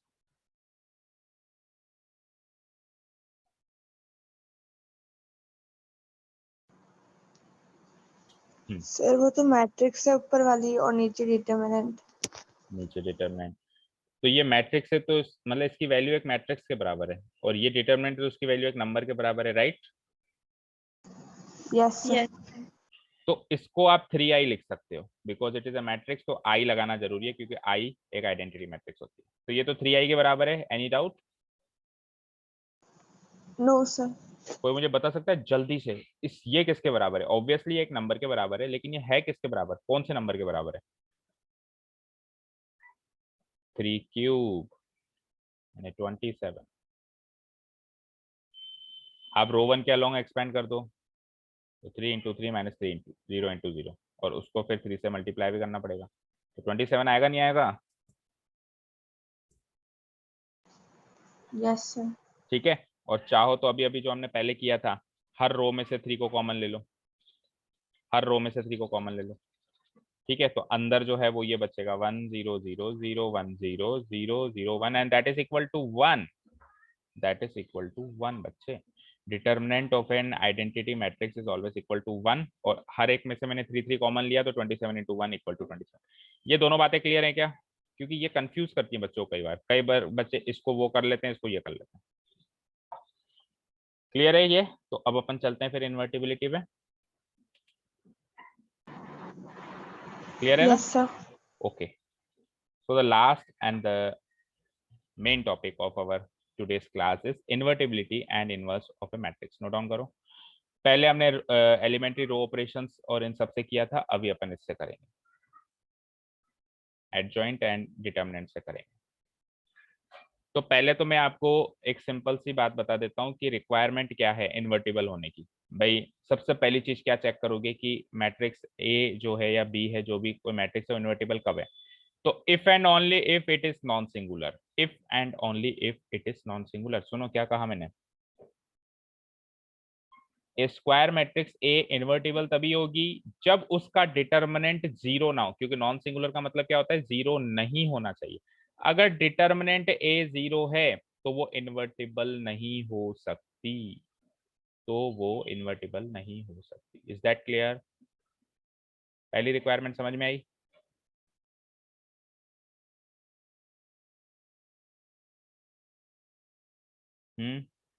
If and only if मतलब कोई भी गुंजाइश की बात नहीं है, ये चीज चाहिए ही चाहिए। A square matrix A is invertible if and only if and only if it is a non-singular matrix. Is that clear? Yes sir. ठीक है।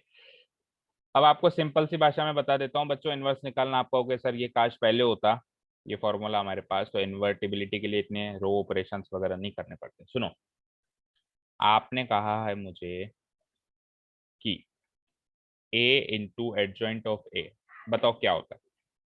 किसी मैट्रिक्स को उसी के एडजॉइंट से मल्टीप्लाई करते हैं तो एक मैट्रिक्स आती है, वो किसके बराबर होती है, बोलो बताओ। हम्म,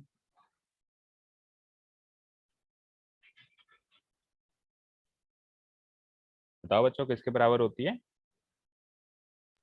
determinant of A into identity matrix. Very good, कोई प्रॉब्लम नहीं, आपने बिल्कुल सही बताया। अब ध्यान से सुनना बच्चों, ये एक मैट्रिक्स है, ये एक मैट्रिक्स है, ये क्या है, एक नंबर, एक स्केलर नंबर, और अगेन ये एक मैट्रिक्स है। राइट और रॉन्ग? सही है गलत बताओ? सही है? बोलो बच्चों, सही है ना? यस ठीक है। तो इनमें से केवल ये डिटर्मिनेंट ए ही मूव कर सकता है इधर एलएचएस में, सर, क्योंकि आपकी आवाज नहीं आ रही। आ रही है सर। एक बार लीव करके वापस आ जाओ। चलो मीटिंग भी होने वाली है खत्म।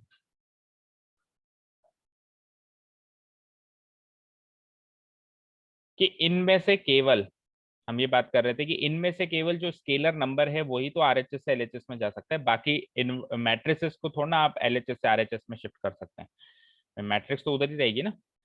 तो आप इस नंबर को अगर इधर शिफ्ट करें तो क्योंकि ये नंबर इधर मल्टीप्लाई हो रहा है, because this number is multiplied by this matrix, तो उधर आके डिवाइड होगा। तो आप इस नंबर को अगर इधर ले आए तो इसको आप कुछ ऐसे लिख सकते हैं, ए इंटू एडजॉइंट ऑफ ए, जो भी मैट्रिक्स होगी, है ना। और आप इसको, इस नंबर को 1 बाय डिटर्मिनेंट ऑफ ए लिख सकते हैं, मतलब इसका रेसिप्रोकल हो जाएगा ना। एक तरीके से ये एक मैट्रिक्स है, उस मैट्रिक्स से ये स्केलर मल्टीप्लाई हो रहा है, और उधर केवल आई बचा। यहाँ तो कोई doubt Pragati? No sir. Okay. अब ध्यान से सुनो, ये तो एक नंबर है यार, ये तो एक नंबर है, चाहो तो इस मैट्रिक्स से मल्टीप्लाई कराओ, चाहो तो उस मैट्रिक्स से मल्टीप्लाई करो, क्या फर्क पड़ता है? ये तो एक नंबर है, स्केलर नंबर है, तो उसको चाहो आप किससे मल्टीप्लाई कराओ। कुल मिला के यहाँ पे आपके पास एलएचएस में दो मैट्रिसेस का प्रोडक्ट है, दिस इनटू दिस। उस नंबर को एक बार नजरअंदाज करो, वो तो एक नंबर है, कभी भी मल्टीप्लाई डिवाइड हो जाएगा ना। और आरएचएस में आपके पास एक मैट्रिक्स है। अब आप पुरानी बात याद करो, अगर a इंटू बी आई के बराबर हो तो क्या बी ए का इनवर्स होता है? क्या बी ए का इनवर्स होता है? हम्म, बोलो। अगर a yes into sir. B I के बराबर है तो बी ए का इनवर्स होता है। तो देखो, अब इस डिटर्मिनेंट ऑफ ए को मैं एडजॉइंट ऑफ ए से डिवाइड करा देता हूँ, क्योंकि किसी से भी करा सकता हूँ। ए को मैं एज इट इज छोड़ रहा हूँ, और ये डिटर्मिनेंट ऑफ ए को मैं एडजॉइंट ऑफ ए से डिवाइड करवा रहा हूँ। ये बीच में प्रोडक्ट है ना, इक्वल टू आई। अब आप इस पूरे को बी मानो, तो अगर a into B equal to I है, देन a इनवर्स b है। दैट मीन्स b क्या है? एडजॉइंट ऑफ a, मैट्रिक्स को डिटरमिनेंट ऑफ a से डिवाइड करना, that's it. Inverse of a ऐसे निकाला जाता है। किसी भी मैट्रिक्स का इनवर्स निकालना हो, सबसे पहले उसका डिटरमिनेंट निकालो, उसकी एडजॉइंट मैट्रिक्स निकालो, और एडजॉइंट मैट्रिक्स को डिटरमिनेंट से डिवाइड करा दो, वही उसका इनवर्स होता है। कितना आसान है। एडजॉइंट ऑफ ए निकाल भी सकते हैं हम, डिटरमिनेंट निकाल ही रहे हैं। उस मैट्रिक्स को केवल उसके डिटरमिनेंट से डिवाइड कराना है, और वही उस मैट्रिक्स का इनवर्स होगा। समझ आया क्या? सर एक बार वापस बता दो। देखो, ए इंटू एडजॉइंट ऑफ ए, चलो उधर ही समझते हैं, जो हमने वहां पे लिखा है उधर ही समझते हैं। लिखते भी जाओ आप चाहे से, है ना, साथ में।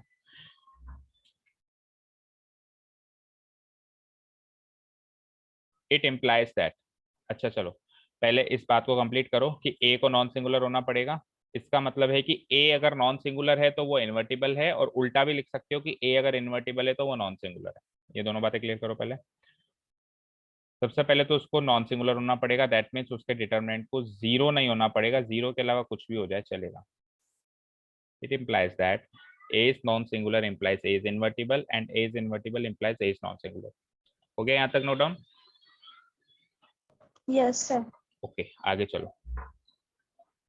अच्छा, इसमें से मैंने पहला केस ले लिया कि a इन्वर्टिबल है, that means a non singular. अच्छा, इसका मतलब प्रूफ है ये, है ना। सुनो ध्यान से, इसका ये प्रूफ है कि a जो है इन्वर्टिबल है, ठीक है, इसका मतलब a नॉन सिंगुलर होगी, इस चीज का प्रूफ है। सुनो क्या कह रहा है ये, कि a एक स्क्वायर मैट्रिक्स है जिसका ऑर्डर है n। तो अगर a इन्वर्टिबल है, अगर a इन्वर्टिबल है, इसका मतलब एक ऐसी मैट्रिक्स मौजूद है b। इसका मतलब अगर a इन्वर्टिबल है तो a इन्वर्टिबल कब होता है, ये तो हमने मैट्रिक्स ऑपरेशन मैट्रिक्स चैप्टर में सीखा हुआ है कि a इन्वर्टिबल कब होता है, जब बी सेम ऑर्डर की मैट्रिक्स मौजूद है जिसको मैं बी से पोस्ट मल्टीप्लाई करूं या प्री मल्टीप्लाई करूं, आई आएगा, तभी तो ए इन्वर्टिबल होगा। बताओ, बोलो, तभी तो ए इन्वर्टिबल होगा। यस अब आप खुद सोचो बच्चों, खुद सोचो, ए एक मैट्रिक्स है, उसको किसी दूसरी मैट्रिक्स से मल्टीप्लाई करा रहे हैं, उसको किसी दूसरी मैट्रिक्स से मल्टीप्लाई करा रहे हैं, तो आई आ रहा है, तो आई आ रहा है, तो क्या आ रहा है, एक मैट्रिक्स आ रही है। तो क्या इन दोनों में से किसी का भी डिटर्मिनेंट जीरो हो सकता है क्या? अगर इन दोनों में से किसी का भी डिटर्मिनेंट जीरो होता तो फिर उधर आई नहीं ओ आता। तो प्रूव हो गया ना कि अगर ए इन्वर्टिबल है तो ए नॉन सिंगुलर होगा। समझ आया क्या कहा मैंने?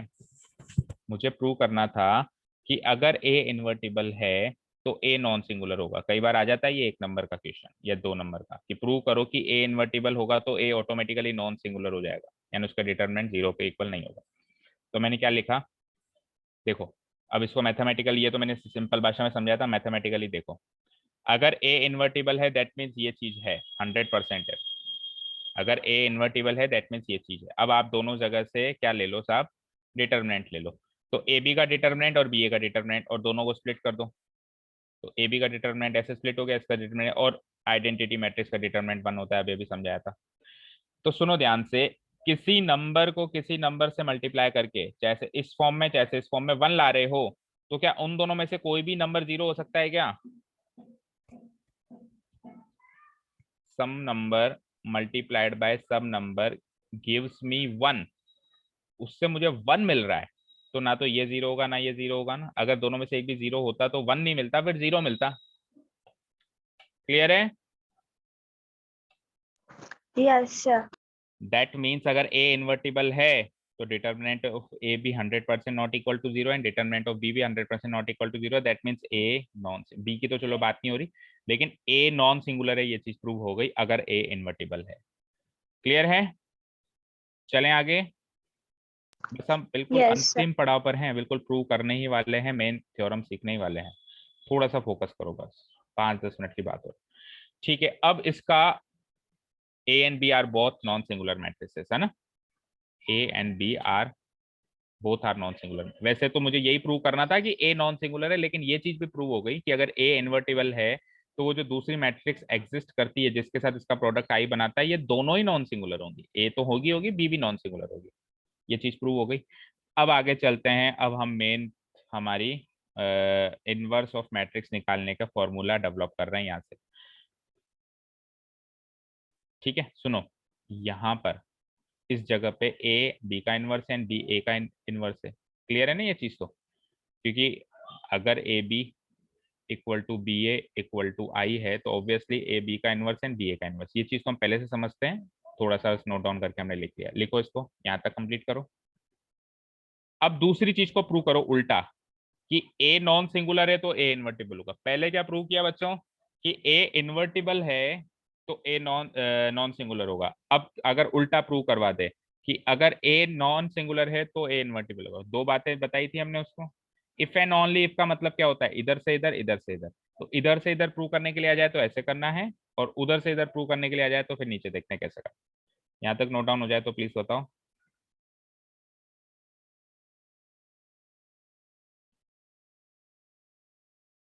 चले आगे, यस चलते हैं इसके सेकेंड एस्पेक्ट, कि अगर ए नॉन सिंगुलर है तो ए इन्वर्टिबल भी होगा, अगर ये चीज प्रूव करने के लिए हमको कहता है।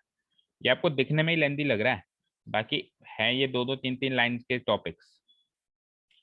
क्योंकि हम अभी स्क्रीन पे पढ़ रहे हैं तो स्क्रीन पे क्या थोड़ा मैग्नीफाई हो जाती है सेंटेंस लिखा हुआ, तो ऐसा लगता है कि जैसे बहुत सारा टॉपिक है। अभी आपने जब नोटबुक में इसको नोट किया होगा तो ये मुश्किल से 1 लाइन 2 लाइन में आ जाता है। A be a square matrix of order n. अब मुझे ये गिवन है कि ए नॉन सिंगुलर है, तो अगर ए नॉन सिंगुलर है दैट मीन्स डिटर्मिनेंट ऑफ ए जो है वो जीरो तो नहीं है। ये चीज एक तरीके से गिवन हो गई, ये चीज एक तरीके से गिवन हो गई। ठीक है, ठीक है ना बच्चों? अब यस चलते हैं आगे। सुनो, यहां तक नोट डाउन कर लिया सबने?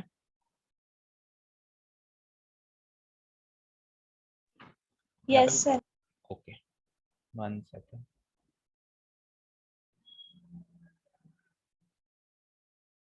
तो determinant of A not equal to 0 हो गया।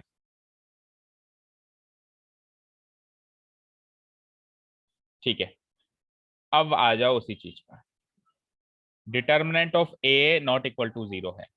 Adjoint of A into A determinant of A, अभी आपको मैंने रफली समझाया था, आपने कहा सर समझ में नहीं आया, उसको ऐसे देखो। इसमें से देखो, एडजॉइंट ऑफ ए इंटू ए हमेशा डिटर्मिनेंट ऑफ ए इंटू आई होगा, ये तो हमने थ्योरम से प्रूव कर लिया। अब ये एक मैट्रिक्स है, ये भी एक मैट्रिक्स है, ये एक स्केलर है, नंबर है, ये एक मैट्रिक्स है। तो you can only shift scalar number from LHS to RHS. Matrices को आप इधर उधर शिफ्ट नहीं कर सकते, because it is not non commutative. Commutative नहीं है तो इधर उधर कैसे भेजोगे आप, है ना। तो आपने क्या करा, इस नंबर को वहां भेजा, तो ये नंबर इधर आके इस पूरी मैट्रिक्स से डिवाइड हो गया। नीचे देखो, हो गया बच्चों। अब आरएचएस में केवल आई रह गया, आइडेंटिटी मैट्रिक्स ही रह गई। बताओ, अब आरएचएस में केवल आइडेंटिटी मैट्रिक्स ही बचेगी, यस और नो? Yes sir. ओके, अब ये एक तो एक नंबर है, इस नंबर को जैसे सपोज करो मेरे पास, मुझे एक चीज बताओ, एक्स वाई डिवाइडेड बाई 3 होता, तो इसको मैं एक्स बाई 3 इंटू वाई भी लिख सकता हूँ, या इसको मैं एक्स इंटू वाई बाई 3 भी लिख सकता हूँ। द पॉइंट इसके 3 को मैं चाहूँ तो एक्स से डिवाइड कराऊँ, चाहूँ तो वाई से डिवाइड कराऊँ, किसी एक से डिवाइड कराना पड़ेगा ना, दैट्स इट, है ना। कैसे भी मेरी सहूलियत के हिसाब से मैं डिवाइड करा सकता हूँ। तो क्योंकि मुझे ए को अलग छोड़ना है, क्योंकि ए का तो इनवर्स ही निकालना है, तो मैंने इस डिटर्मिनेंट ऑफ ए को इससे मल्टीप्लाई कराया, इस मैट्रिक्स से मल्टीप्लाई कराया। ठीक है, तो देखो ध्यान से, एक बार के लिए पहले मैंने इसको अलग छोड़ दिया। एक तरीके से ये एक मैट्रिक्स है, मतलब एडजॉइंट ऑफ ए के नीचे लिख दो या इसके बाहर ऐसे करके लिख दो, बात तो एक ही। इसको मैं एक बिग ब्रैकेट लगा देता हूँ ताकि समझ में आए कि ये एक मैट्रिक्स है पूरी, है ना। इनटू ए इक्वल टू आई आ रहा है। अब आप खुद सोचो, किसी मैट्रिक्स को किसी दूसरी मैट्रिक्स से मल्टीप्लाई करके अगर आई ला पा रहे हो, तो दोनों एक दूसरे की इन्वर्टिबल होती है, दोनों एक दूसरे के इनवर्स होते हैं कि नहीं होते हैं? बोलो, बताओ बच्चों। अगर some matrix multiplied by some matrix equal to I आए, तो ये दोनों एक दूसरे के इनवर्स होते हैं कि नहीं होते हैं? होते हैं सर। और होते हैं तो दोनों इन्वर्टिबल भी होते हैं। अगर होते हैं तो दोनों इन्वर्टिबल भी होते हैं ना, क्योंकि दोनों का इनवर्स एग्जिस्ट करता है। तो इस पूरी चीज से यहां से लेके यहां तक अगर मैं इसको स्टडी करूं, तो यानी कि ये भी इन्वर्टिबल है, और ये मैट्रिक्स भी इन्वर्टिबल है, और ये इसकी इनवर्स है, और ये इसकी इनवर्स है। तो इससे प्रूव हो जाता है कि ए इज इन्वर्टिबल, क्योंकि इसको तो इन्वर्टिबल प्रूव नहीं करना था, ये तो कोई अलग चीज हमने बना दी। हमको प्रूव ये करना था कि ए जो है वो इन्वर्टिबल है। तो इससे प्रूव हो जाएगा कि ए इन्वर्टिबल है, और ए का इनवर्स क्या होगा, and the inverse of A is this thing, ये पूरी थिंग इसका inverse, 1 divided by determinant of A into adjoint of A.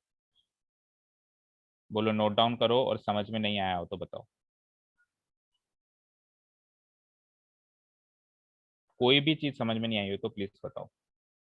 और ये हमारा फाइनल टॉपिक हो चुका है, इसकी एक्सरसाइज हम कल करेंगे।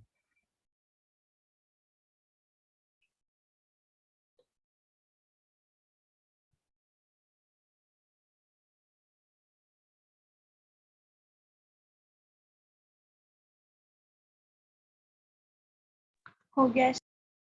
हो गया, तो यही होता है इन्वर्टिबल। तो देखो, ए अगर नॉन सिंगुलर था, यानी determinant of A not equal to 0 था, तभी तो ये चीज पॉसिबल होगी, बताओ। अगर determinant of A equal to 0 हो जाए तो क्या ये चीज पॉसिबल है क्या, सोचो। क्योंकि फिर नीचे 0 आ जाएगा ना। अब नीचे 0 आ जाएगा तो that means this thing is not defined. ये नॉट डिफाइंड है, ये नॉट डिफाइंड है, दैट मीन्स इसका इनवर्स है ही नहीं। इसका इनवर्स नहीं है, दैट मीन्स ए इन्वर्टिबल नहीं है। तो अगर ए नॉन सिंगुलर होगा तो ही ये चीज डिफाइंड है, और तो ही ए इन्वर्टिबल है। समझ आया? तभी तो मैं आपको कह रहा हूं कि इनवर्स निकालने के लिए पहले चेक करो उसका डिटर्मिनेंट क्या है। उसका डिटर्मिनेंट अगर 0 है तो वहीं पे स्टॉप कर लो। आप क्या लिख सकते हो, A inverse does not exist. क्यों बेटा, क्यों लिख सकते हो? क्योंकि एंड में जब आप इसका इनवर्स निकालोगे तो डिटर्मिनेंट ऑफ ए डिनोमिनेटर में जाएगा और डिनोमिनेटर में 0 जाते ही वो चीज नॉट डिफाइंड हो जाएगी, इसलिए वहीं पे स्टॉप करके लिख देंगे A inverse does not exist. तभी तो पहली रिक्वायरमेंट क्या बताई थी इनवर्स की, कि चेक करो सिंगुलर है कि नॉन सिंगुलर। अगर सिंगुलर आ जाए तो वहीं पे स्टॉप कर लो, नॉन सिंगुलर होना चाहिए, कोई नंबर होना चाहिए यहाँ पे। Is that clear? Yes sir. Clear है? तो here determinant of A should not be equal to 0, तब ही ए इनवर्स ये है। अगर वो इक्वल टू 0 है तो वो ये नहीं है।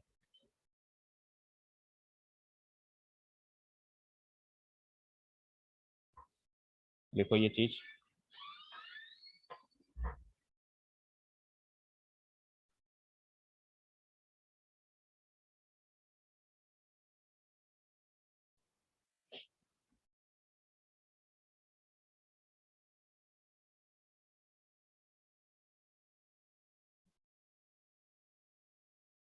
लिख ली।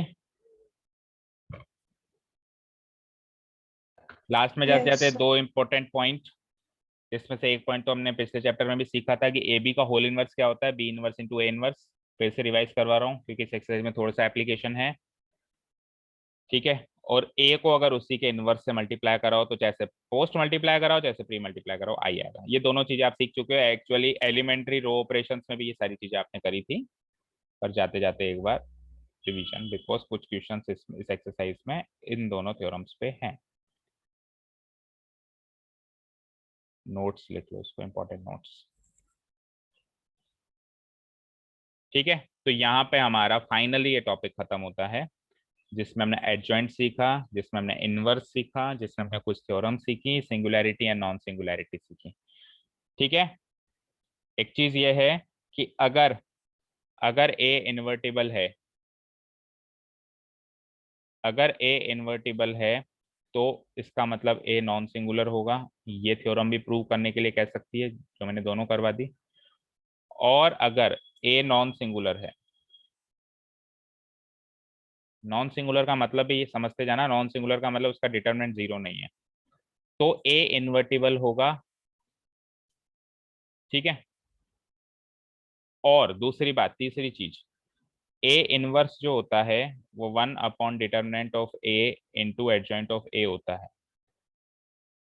ध्यान से सुनना, अगर दूसरी और तीसरी में से कोई भी चीज प्रूव करने के लिए कह दे तो दोनों का प्रूफ सेम ही चल रहा है, दोनों का प्रूफ सेम ही चल रहा है, क्योंकि जैसे ही आप ए को इन्वर्टिबल प्रूव करोगे तो उससे ये भी चीज प्रूव हो जाएगी कि ए इनवर्स क्या है।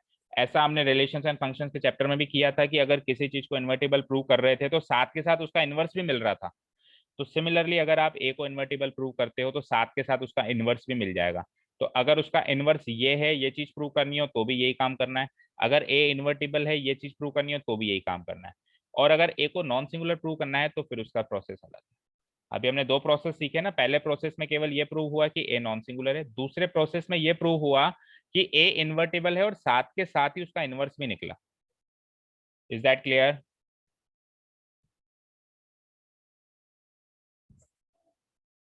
Yes sir. ठीक है, सो that is enough for today. ये जितना भी सीखा आज, जो करीब मेरे हिसाब से 1.5 आवर या 1.25 घंटे की करीब क्लास हो गई, इसमें एक्सरसाइज नंबर 4.5 का सारा सब कुछ समाया हुआ है, कुछ भी इससे बाहर नहीं है अगर ये सब कुछ आपको आता है तो आप ये चीजें कल अच्छे से रिवाइज करके आओ ताकि कल की क्लास में हम एक्सरसाइज सॉल्व कर सकें। फिर एक्सरसाइज तो अब बिल्कुल हलवा लगेगी अगर ये सारे कॉन्सेप्ट आपको क्लियर है। अच्छे से रिवीजन करो, आप पूरे वीडियो को फिर से देखो। So thank you so much for listening to us. Have a nice day and keep learning. Bye bye.